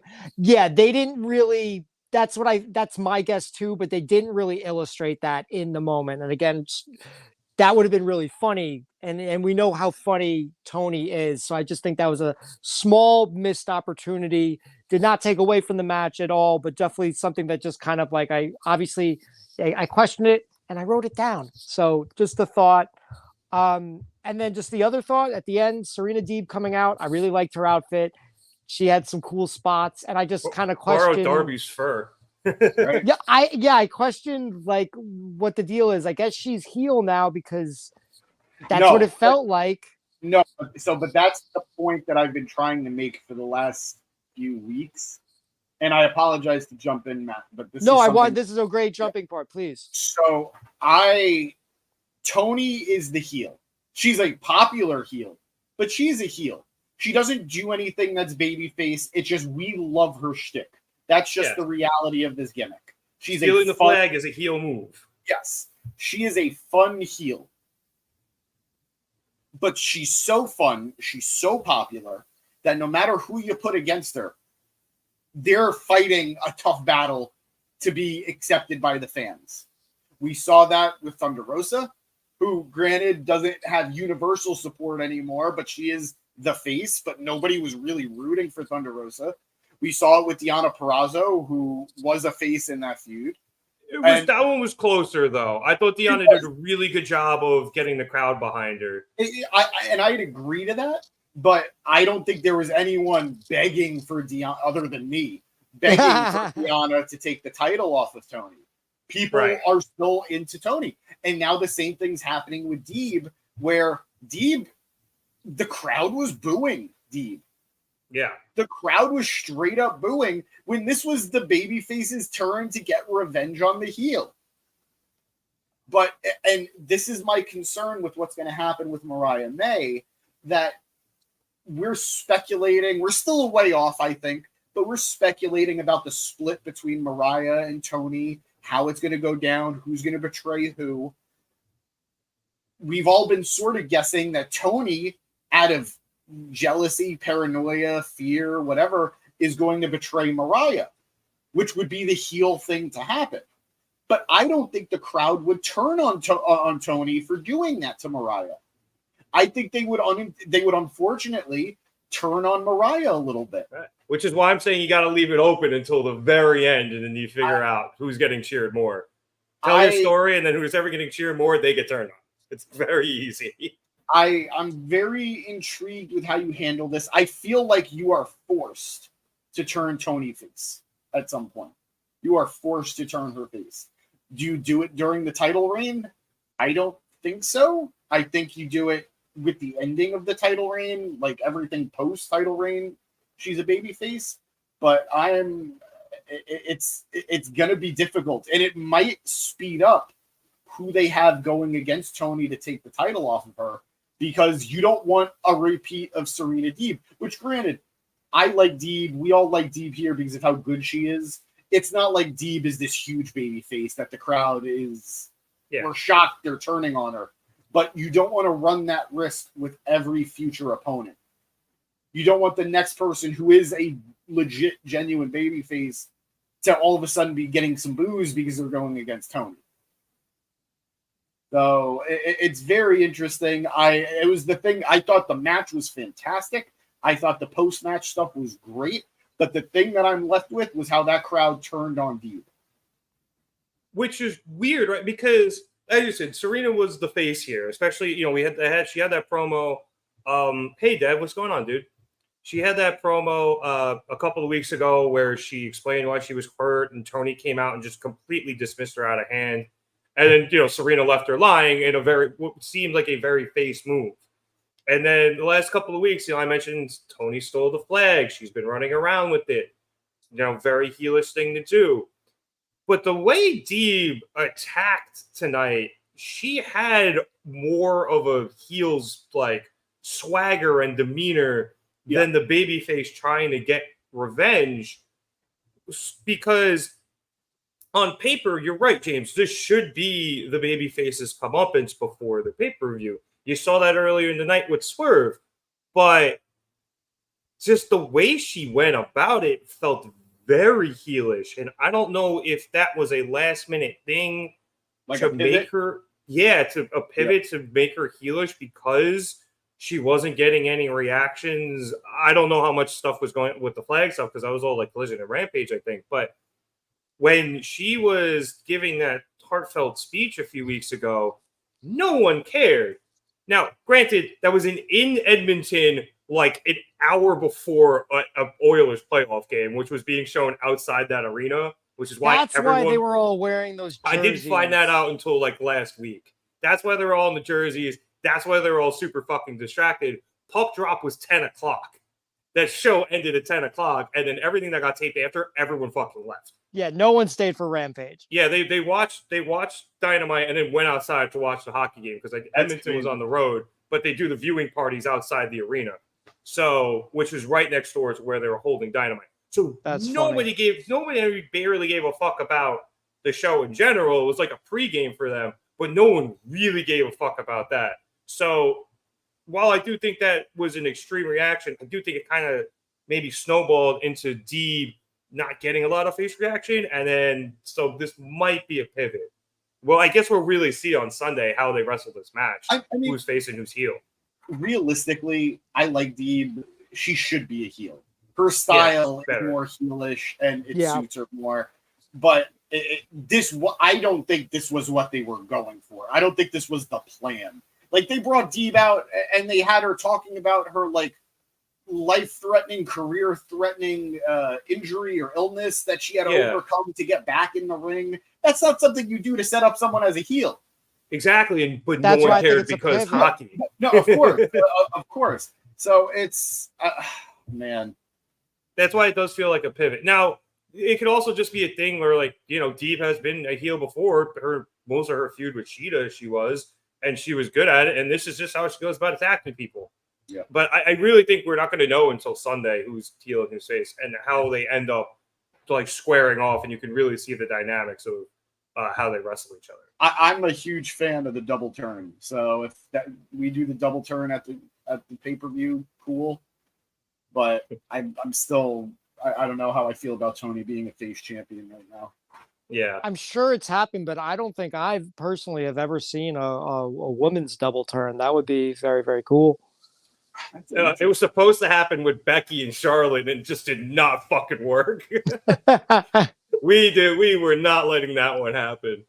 Speaking of the women, maybe we're doing really good with the viewership. We just had 92. Maybe we get to 100. Maybe we just talk more about women's wrestling, and the viewership will go up. All our viewers, we got to hit you with the bonk stick. Go to horny jail. You know what? Bringing up another good point, that was really bad scheduling on AEW's part in Edmonton. That is true. These are also booked out months in advance.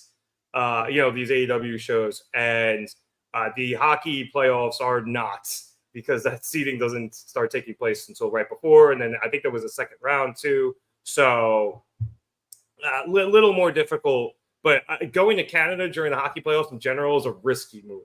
Yeah. Risky business. Yep. Unless it's Montreal, because they don't make the playoffs anymore because they suck. Moving on. What? Real quick, Deeb, great headbutt. We didn't mention that in her attack on Toni Storm. Great headbutt. Honestly, great headbutts from Toni and Mariah in this match too. And that was the thing. It was a really good headbutt, but it followed. Toni's headbutts look good and sound good.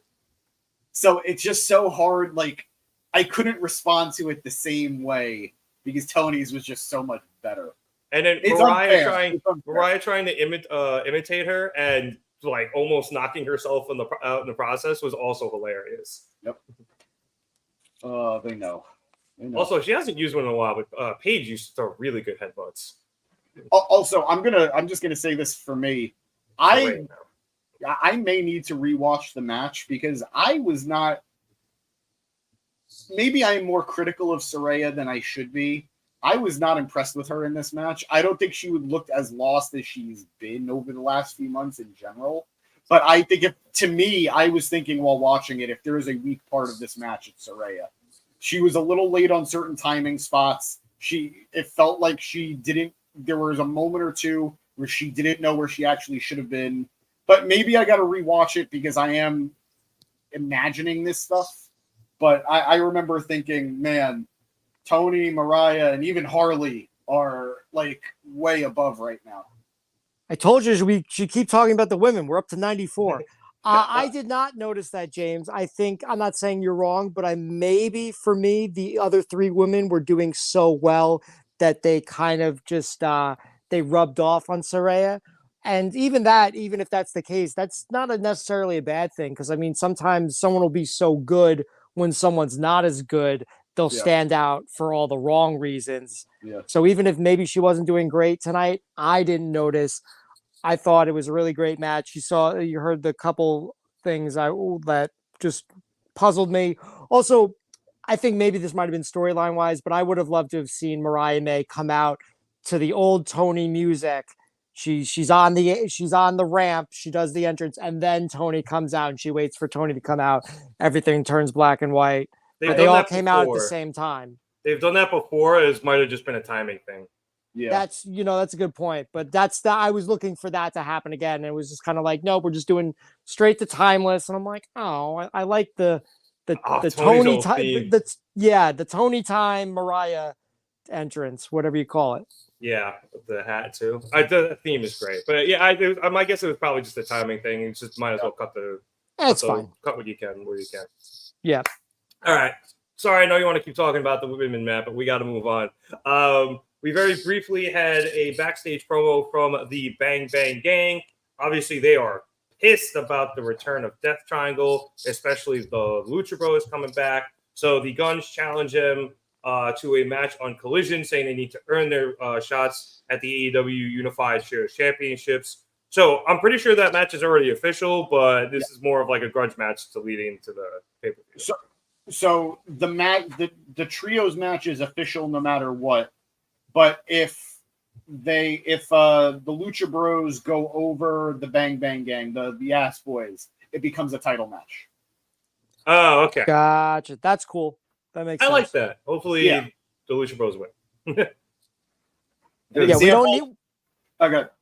We don't need another Eliminator match on this pay-per-view. See, but even more so that I was about to say it. This is an example of a title eliminator working for me.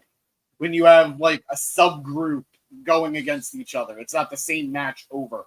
So yeah, I was all for this. Cool. Before we hit the main event, jumping in once again, Maki Ito has the best headbutt in women's wrestling right now. That's a fair argument. No arguments here. Speaking of this promo, did anyone notice or hear like a woman talking? And I'm not just trying to bring up women to get more viewerships.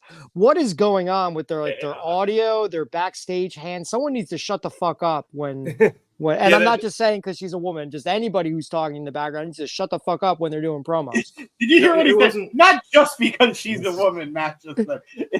The worst way of putting that. I love women in a respectful way. I'm not here. getting the banner. I'm too lazy. There was something going on where, there was definitely some like feed coming, like a different feed coming in. I don't know if it was somebody talking to the main event the announce this, or somebody talking from the production truck. You could definitely hear like mics kind of bopping a little bit, moving around. So there, a secondary feed was definitely coming in during that pay-per-view, and it didn't cut off right up until the entrances started for the main event match. So, but this is AEW. There's unfortunately sound problems all the time.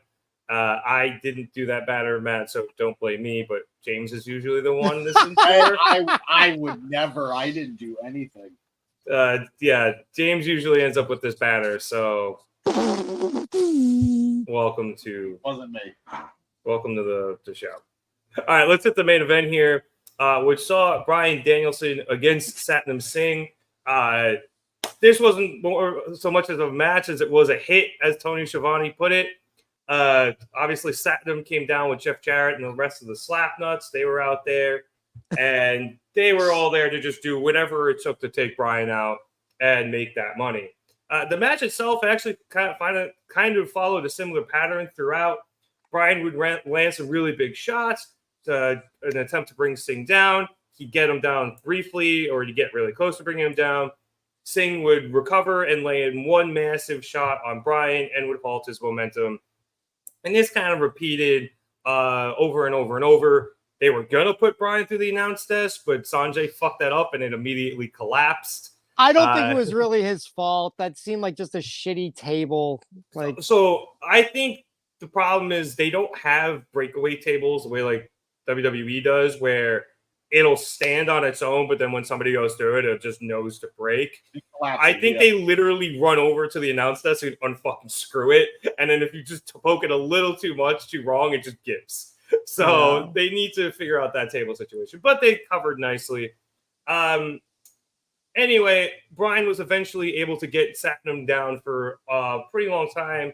It started with a Busaiku knee, and then that kept Singh wobbly enough to I think Bryan got him with like a drop chokehold, or maybe he just kicked out the leg. Whatever it was, Bryan got Satnam down to his stomach, and Bryan locked in the Rebel lock.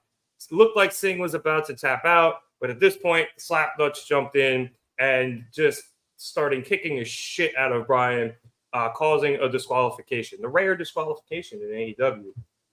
But a good one. Bryan briefly fended off the Slapnuts, even getting Jeff Jarrett's guitar at some point. But I was like, what is he pointing at? I'm pointing at the 98. They can't see it. I seen it. Don't worry about it. Anyway, Bryan had Jarrett's guitar, and it looked like he was going to hit, I think it was Sanjay with it, but Satnam recovered from being in the corner and punched his way through the guitar as Bryan swung it. This left Bryan defenseless, and everybody just pushed him into the corner and started absolutely kicking his shit in until the EVPs decided to make their way to the ring. They paid off Jeff Jarrett and the Slapnuts. Slapnuts left, and the Bucks set up for the EVP trigger. However, Bryan is able to roll out of the way of this. The Bucks hit their knees together, and Bryan actually starts fending the two of them off. He gets Nick down and then starts attacking Matt, and Matt is getting hit with the yes kicks. Then we hear the coin drop, and Okada's music hits, and that distracts Bryan, allowing fucking Jack Perry to come out of nowhere to attack Bryan from behind, and he starts taking his shots. Okada eventually saunters down to the ring, and he hits a Rainmaker, laying Bryan out. The Elite then take Bryan and drag him up the ramp, where they reveal a table off the side of the stage that they're intending on putting him through. However, they're stopped when up on the Jumbotron appears a car pulling up to the show, and it is revealed that Darby Allin is in the car, holding what I initially thought was a fucking machine gun. I thought it was a sniper rifle. Yeah, right? I thought it was a skateboard. It looked like a 50, shit looked like a 50 cal the way he was holding it. James, you got to get your eyes checked. I mean, we were all wrong, but yeah, but that, gun is I was close. Yeah, sniper rifle's a lot closer to it. It actually was. Crazy me to expect Darby Allin to have a skateboard on him. He was holding it like Schwarzenegger in Terminator 2. Regardless, we're all missing the coolest part of that: the return of Tony Khan, who, in my opinion, I beat you to it. In my opinion, looked cooler in these 5 seconds than he's ever looked before on TV. Agreed. Yep. Agreed. Yeah. So, yes, as Darby gets out of the car and starts making his way to the arena, it is revealed that Tony Khan is indeed the driver and has lifted Darby's band from being in the arena. Tony daps up Darby with a fist bump, and then Darby comes in wielding what we eventually all figured out was a fucking flamethrower. Darby comes in and just starts spraying fire every which direction, forcing the Elite to hastily retreat. However, during the confusion, Nicholas Jackson gets caught near the top of the ramp, and Bryan is able to take him and throw him off the side of the stage through the table, bloodying the hell out of his mix section. I thought like a piece went through him. Thank God it didn't. And Bryan is able to grab a chair, and he and Darby stand tall while the retreated members of the Elite cower behind the announce desk. And Nicholas just screams into the camera as we go off the air, saying that you're not allowed to do that to him. And I think he just at one point yelled "no" into the camera. It was fucking funny. That was the last thing, but what he had said right before it was so funny. You can't do this to me, you perverts. Yeah. What? It's just beautiful. That man. Everyone always praises Matt as being the better character guy of the two. Nick is hilarious. Oh yeah, Nick is low key funnier. He is so much funnier. But that match was awful. I didn't mind it, and also the nose, him saying no, reminded me of Sid in WCW. Goldberg. Yeah, I'm taking over on this one, Rev. I agree. The match, it did what it needed to do, but yes, it was sloppy and wasn't great. I don't blame Bryan for wanting to have this match because 100% this match only happened because Bryan Danielson said, "I want to wrestle that giant." Yeah, you know it. We all know it. It's like wrestling a bear. Exactly. Exactly. If anybody says otherwise, you're just deluding yourself. He just saw him backstage and was just like, "I want to wrestle you." Exactly. And I'll be very honest. I, along with everybody, was like, this is going to be insanely silly and it's going to be crazy. But I wasn't worried about it because Bryan does great with big guys. In my opinion, he gave Big Cass his best match in WWE. I was just thinking like best singles match in WWE. So I was like, all right, let's see how this goes. The match didn't deliver. It like we all said, it did what it needed to do. It was a hit. It was about them beating Bryan down, making him susceptible to a beatdown from the New Elite. But one, it did get hurt by the table exploding before they even got to do the spot. I don't know if you guys noticed, Jeff Jarrett tried coming up with an alternative where he told Satnam to chokeslam him through the chair, but Satnam just went for the apron instead, which it's a fine spot, but it's not like the chair would have been a better substitute than the apron.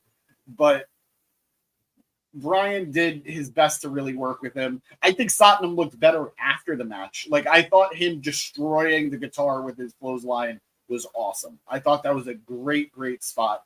I appreciate. I don't know what they're doing with Jay Lethal because on some weeks he's a heel, some weeks he's like, I'm Mark Briscoe's best friend. And I don't know what the goal is there, but you know what it is. I thought he had left them. Yeah, that's what I thought they were building towards. But go ahead. When he's with the group, he succumbs to their bad influence. Yeah, when he's with Mark Briscoe, he's just one of the good old boys, and you gotta love him. Is when he hangs out with his DJ friends, he gets sucked back into the lifestyle. Yes. Matt, acknowledge it. Oh, what did I do? Oh, we hit 100 viewers. Oh, hey, and I didn't even have to mention that Karen Jarrett didn't show up. That's what I was going to. I'm like, speaking of women that I hate, you know who wasn't here for this match? Karen Jarrett. She was nowhere to be found. We were down a Slapnut. That's unfortunate. So you mentioned her, and we went back down 3. Go on, James. Go on. I enjoyed the matchup. I enjoyed the segment. I enjoyed the segment. Darby looked amazing to the point now. Why don't you ever never come out without a flamethrower, right? Always come out with the flamethrower now. You've reached a new bottom. You can't go lower than flamethrower. So who gets lit on fire by it on Sunday? Somebody's got to take the flamethrower, right? Whoever is in the fire suit, you know. My heart says Okada because what the fuck? But my head said Jack Perry because Jack Perry on fire will set the internet on fire. But real fire, cry me a river. Him jumping into a river after being lit on fire, that's full. They say AEW doesn't do long-term storytelling, but there you go. Eric says it should just be Darby, I guess, of all the people. I will only accept it if Darby lights himself on fire and then does a coffin drop.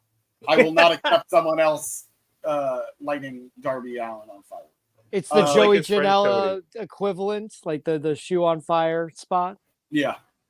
I can see. I don't know who it's going to be, but I can see it happening. But it's probably going to be one of those things they probably like pre-tape backstage, and then like they fight backstage. Yeah, so it's safe, and then they can just show it on the screen, and then they'll just like put a bunch of black powder on somebody and make it look like they got ash all over them. Lighting somebody on fire the safe way, but I love this. Bryan and Darby looked great. It was a bummer that FTR couldn't be there. I don't know why. I mean, I understand why they were written off based off the attack from Collision, but it would have been cool to see all four of them standing tall. They're still going to lose on Sunday. Yeah. To the new Yeah. But good way to end the show. Like, it was funny because we were discussing what the thumbnail would be prior to the show. And I was like, as soon as I saw Darby with the flamethrower and Bryan with the chair, I was like, yep. If that's not our thumbnail, we're doing something wrong. I was like, I got to go find the best version of this as quickly as possible. Bravo. And yeah, man, I will always commend Bryan for being willing to wrestle anybody and most likely giving that person their best match or one of their best matches. I like Satnam a lot because everything I've heard about this guy is that he's a nice guy and he really wants to learn and he really wants to get better. I just think, unfortunately, given the size difference between Bryan and Satnam, there was just too much of a gap in the skill level as well to really make that work. For me, it wasn't as clunky as I thought it would be. Like, okay. I think of Satnam and I think, here comes the Indian Omos. But I would say, with the exception of the Omos versus Seth Rollins pay-per-view match, I think this was better than anything Omos has done in singles action. I don't think it was good, but I didn't think it was terrible. I thought it was fine. I thought there was spots I liked. I even enjoyed it. But I think what AEW needs to do with these table spots, like, one, they need to figure it out. But two, if it happens, if the announce desk gets busted, just grab a table underneath the ring, like even make a joke at. But that's illegal. illegal. I know the rules. The rules. Literally put it in front of the announcers and like put like a little sign on it or something. Like, you could even make a joke out of it, especially in this match. You could totally get away with it. But at some point, I can see them starting it to make it a bit though. Or like anytime anyone goes for the table, like everyone always went for the Spanish announce table. Now, anytime anyone goes for the table, it just collapses and they have to figure something else out. Like, it could kind of be a funny bit, but yeah, they need to figure out something with the tables because this is just going to continue to happen. It's sad. Like, is it like the company's going to go out of business? Sad? No, but it is sad. It's a problem that they have that they need to figure out. Problem. Yeah, and I mean, MJF got hurt because of it.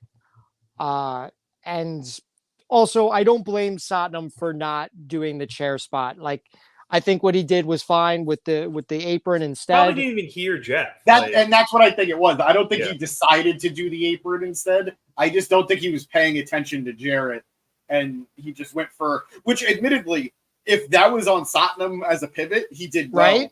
I'm going to probably give credit to Bryan on it, though, that Bryan was probably like, this is what you need to do now. Yeah, he's probably like, I know I need to choke slam him. Where's the best place I can choke slam him? Oh, I'll do it on the hardest part of the ring. Yeah. So, sorry, go. You go. I was just gonna say, I thought that was the worst part of the match when that table went, and clearly there was a bit of a scramble to figure out what happens next. And Satnam, James, you mentioned his inexperience. It's hard to figure out. Like, that was probably a very planned out match. Yeah. And once that went sideways, he was probably like, fuck, what do I do? All right, let's just try to get to the next spot. And then we'll do what will be the table in a minute. And then he was like, okay, instead of the table, I'll just do the apron and we'll go from there. Because other than that, I thought when it got back in the ring, it was fairly fine. Again, maybe a little repetitive, but he didn't look too bad. That just was a little chaotic, and it ended up bringing down the match a little bit. And admittedly, the more that I'm discussing it and the more I'm thinking about it, it did lead to what was one of my favorite parts of the match, which was before the choke slam onto the apron. Bryan did the repeated, like he did the diving knees from the apron, and then he did the drop kick into the corner onto the chair. Yep. Cool spot. Which I thought was a great spot. Which, granted, I think that was going to happen no matter what, and the table spot was going to come after. I think Sanjay, like, it's not Sanjay's fault, like we said, but I think Sanjay just touched it, and we became aware, oh, man, they're going to do a table spot. I just think it was going to come a little bit after. Yeah, I think it was actually going to be when Satnam chokeslammed him on the apron. Exactly. I think Sanjay was going to set it up to tease it. Bryan was going to get Satnam into the corner and then do the drop kicks off the chair, and then Satnam was going to catch him and chokeslam him through the table. I think that was going to be the spot, but because the table was gone and he probably didn't hear Jarrett about the chair, he just went for the apron. No harm, no foul, just a little chaotic. At that, you had, 4 or 5 other people around the ring. It's just a lot of yelling and chaos. So, Plus the crowd was upset too, you know? Yeah. So, a lot of yelling. Yeah, but I mean, we were nitpicking a little here because I said, I think this did a job well enough to set up for the crazy shit that happened after I finished out the show. So, it's part of our jobs here to break everything down, even if it wasn't the coolest part of the segment. But no one is going to remember that table broke. Everyone's just going to remember Darby with a fucking flame. Oh, no, there will be people. They tend to be fans on Mondays and Fridays. But or somebody who produces our show. Or a highlight of AEW tables that break when they're not supposed to. It'll make that real, that highlight reel. Botchamania, baby. I was going to say, Matthew's going to have to do a reverse I am the table, like fucking montage every time the AEW announce table has broken before it was supposed to. I mean, even, it's a really old problem. Once they started using the table for announce, because if it didn't, it would used to not break at all. Yeah. It used to be so rock solid. Yeah, and now it's the most like finicky thing where if you poke it, it just goes into a billion pieces. Like you blow on it wrong. Yeah, it's like it's as solid as a Fabergé egg. Like table am I. Also, what a great joke here was while I was laughing when Matt was talking. Cody Rhodes should supervise the fire stuff. I will say, I thought it was a sniper rifle because I guess the gas canister is where the scope would be, or at least that's the gist I got. I thought it was a sniper rifle that was also an airsoft gun or a paintball gun, and all I could think of is this crowd already has fake blood on them. Please don't hit them with paintballs or airsoft bullets. But the flamethrower was great. I think the flamethrower spot was better than the Rock flamethrower spot at WrestleMania, which just Whoa. What, you liked it? I was there for it. I loved it. Did you feel the heat? I wasn't that close to it, but I felt the electricity. Okay, I'm into the electricity. The fire, not so much. It felt very self-masturbatory to me. When the Rock did it. Yes, it did. Yeah. Dwayne, the Rock, the people's champion, never would be. I love the guy. Very humble guy. It was very long. It's just what's this dude doing with this gun? Okay, he's gonna light. It was literally self-masturbatory. He lit his own logo on fire and had it it was just ugh. But this is Darby actually threatened somebody with his. That's way cooler. I mean, he kind of just did this a lot. He didn't even point it forward. It was just mostly this. I'm sure that was a safety thing. He did come out. He when he was really far away, he shot it forward, and then everyone backed up, and then he was shooting it. It was cool. Air. Also, now I really want somebody to use a paintball gun on Sunday. In kayfabe, was the flamethrower Darby's idea, or was it Tony's idea? When Tony's driving Darby, is he yeah, they really pissed me off. Get the flamethrower. I feel like Darby just had it, and Tony was like, "Look, I'm unbanning you. I'll come pick you up." And Darby's probably like, "I'm bringing a fucking flamethrower." He probably didn't even tell Tony. He probably just gets in the backseat, throws it in the backseat, gets in. Tony's like, "What the fuck is that?" It's don't worry about it, Tony. What the fuck is that, Tony? You don't want to know. Hey, Tony, you got room for my flamethrower? You're what? Nothing. It wasn't even in the trunk. Like he had it in He the had it car. handy. He had it handy. It was in the other back seat. You probably had the seatbelt on it and everything. Not the safety, but the seatbelt. Yeah. Yeah. What problem? Hopefully both. What a fucking great thing, man. I really, really hope he uses that on Sunday. Solid episode. Yeah. Do you remember Mox's match against Brock? So Dean Ambrose's match against Brock Lesnar at Mania. Yeah, where they teased 100 things and he couldn't use any of it. Yeah. Don't tease a chainsaw if I'm not going to see a chainsaw. Right? That's just booking 101. I do have a feeling, though, if somebody does get lit on fire, Eddie Kingston's going to be very jealous. Yeah. Get well soon, Eddie. Yeah, he broke his leg and tore his ACL and his MCL? I think so. Jeez, Jesus. But I think we're not seeing him for like minimum 9 months. Yeah. And then he can come back and become AEW World Champion. Admittedly, yes. I actually kind of agree with you. I think it's going to suck, but I think him coming back is going to be the best chance he has at winning the AEW World title. Yeah. I think also if he comes back in a little bit better shape, like that might help his chances too. We'll see. I'm not saying it's necessary. No matter what. We love him or no matter what. If you can't, absolutely. There's a chance he does because he'll, once he's started able to rehabbing, he'll probably doing a lot of working out with that as well. So, the thing is, though, depending on how because he's probably gonna have to heal his leg and then rehab his knee. I doubt he could do both at the same time, so it might even be longer.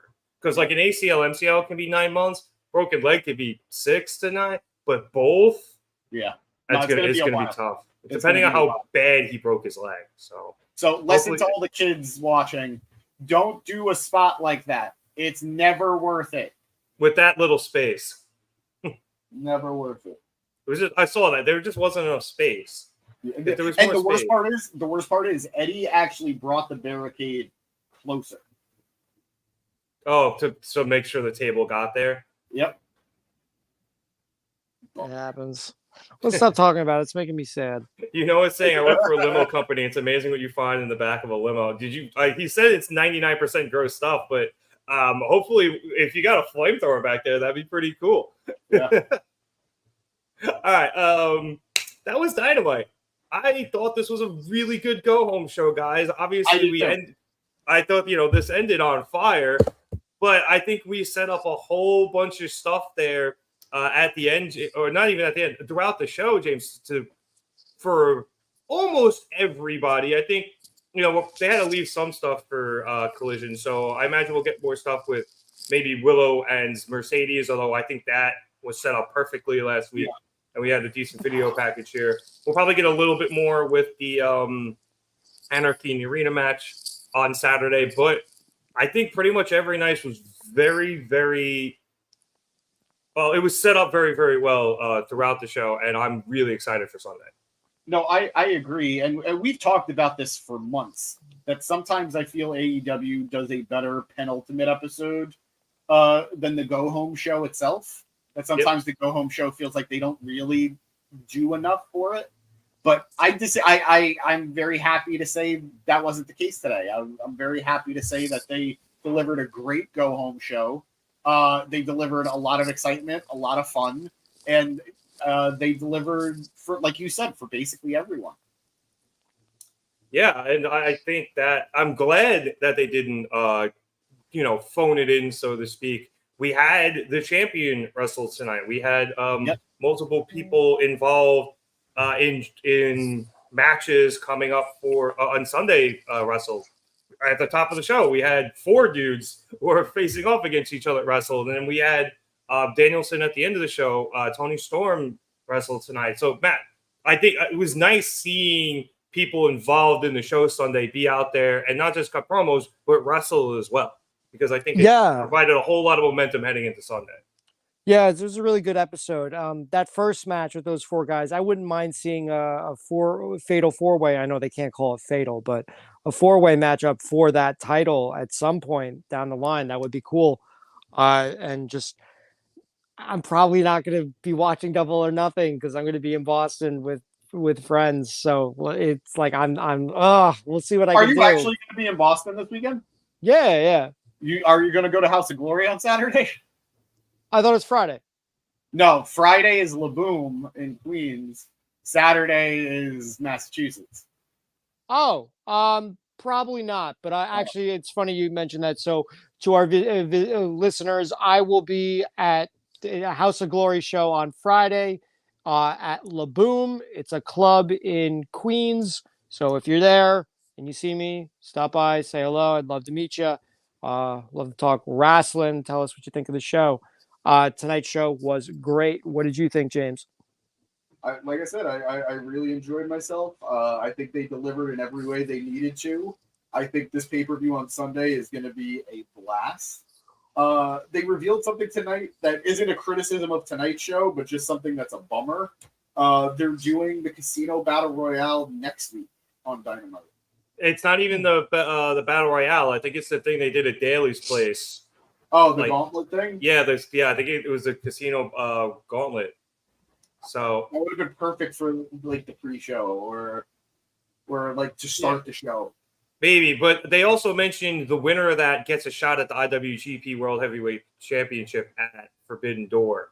So actually, this A kills the Takeshita win, and B, not necessarily. But I also think it's going to provide a whole lot of New Japan people in the match. We're going to get a whole lot of people from outside the company. So then it might have just been a booking thing. Maybe they couldn't get here till Wednesday.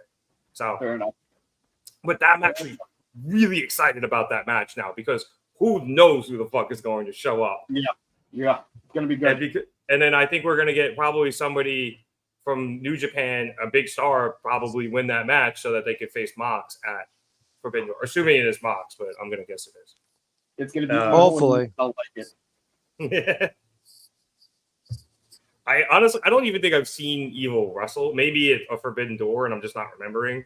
But no, I don't think you have actually. I guess that's how unmemorable he unfortunately is. He was good once upon a time, but he's just not really there. And he's not even that he got old. He just never progressed the way he should have. Yeah, I guess, and now he's just in a spot where, like, with the amount of time he's been there, he like it's where he has to be, but he's just not like talent level and he's the leader of a bad group. And oh man, did I lose you guys? No, you're good. Let's have Jeff Cobb win that him. battle royal. Yeah, we did. Let's have Jeff Cobb win that Casino Battle Royal. That's what I say. Yeah, but again, not the Battle Royal; it's the Gauntlet match. So Gauntlet, whatever. Dude, I do love that Gauntlet match. I'm so excited for it. It's so cool. Should we take James off the screen? Now it'd be funny if we just leave him there, because I'm wrapping up the show anyway. So yep. We're done all here. right, let's wrap it up. So I would like to thank everyone watching for watching us here at the Market Down Podcast this evening. If you liked what you saw tonight, throw us a like, and if you would like to see more of the show, please subscribe. We have a bunch of stuff this weekend, especially. I am hoping we are covering both. So there's a WWE pay-per-view on Saturday. I forget which one it is. Do you know which one it is, Matt? Oh man, it's not Backlash. See, James would know, and he's from. But I remember what it was because I ranted about it on my SmackDown review last week. It's King and Queen of the Ring. Oh, right. It's a Blood Money show, so we won't be reviewing that probably. Yeah, maybe we will, maybe we won't. I thought it should just be called Crown Jewel, you know? Yeah. Oh, yeah, I guess. Yeah, thank you. It is the Saudi show. See, that's how little I care about the Saudi shows because Dev getting us as well. Thank you, bud. But yeah, I don't even think about the Saudi show, so I didn't even remember which one it was. And then we also have Double or Nothing on Sunday, so we are going to attempt to do shows for that. It is Memorial Day weekend, so things might get a little chaotic. We shall see. But yeah, unfortunately, I won't be covering SmackDown because I'll be at the House of Glory show at La Boom in Queens. So. Yes, but we do also cover SmackDown and Raw, depending on how good things were that evening. James does the Gym Pack Zone on Thursdays, so even though he's gone now, he will be back tomorrow. If you're an Impact guy or girl, you should definitely come and watch that show as well. And then obviously we are back here every Wednesday night to cover Dynamite. If you would like to follow us on our social media things, you can check us out on Twitter, Facebook, Instagram, and TikTok. If you're here on YouTube, they're all in the description below. I'm also now realizing we've had the wrong background up the entire time. So here are the socials for those of you who can see them on the bottom of the screen. If you're listening to us on Apple Podcasts or Spotify, on Twitter, we are at marketdown_pod. On Instagram, we're at marketdownpod. And we can find us on YouTube, youtube.com/marketdown3665. Matt, you got anything before we head out? Just follow me at Matthew Cascone and then at Matt's Minifigs for Lego on Instagram. I do a lot of Lego wrestling as well, so check it out. Yeah, Matt's got some cool stuff with that. I definitely would check it out if you're into those. Into Legos. Legos are cool. They're just expensive as fuck. James, yeah, don't get me started. James, with our final comment of the evening, my internet hates me. It's okay, James. You made it through the important parts of the show, so don't worry. Not as much as I hate women, apparently. Don't worry, dude. I told you, it's been James hates women since the show started, and he's trying to pass it off to you now. And Gotcha. We're not going to let him. So on that note, I would once again like to thank everybody for watching. So for Matt Cascone and James Santi, whose internet hates him, my name is Nick Cummings. Thank you so much for watching us here at the Market Down Podcast.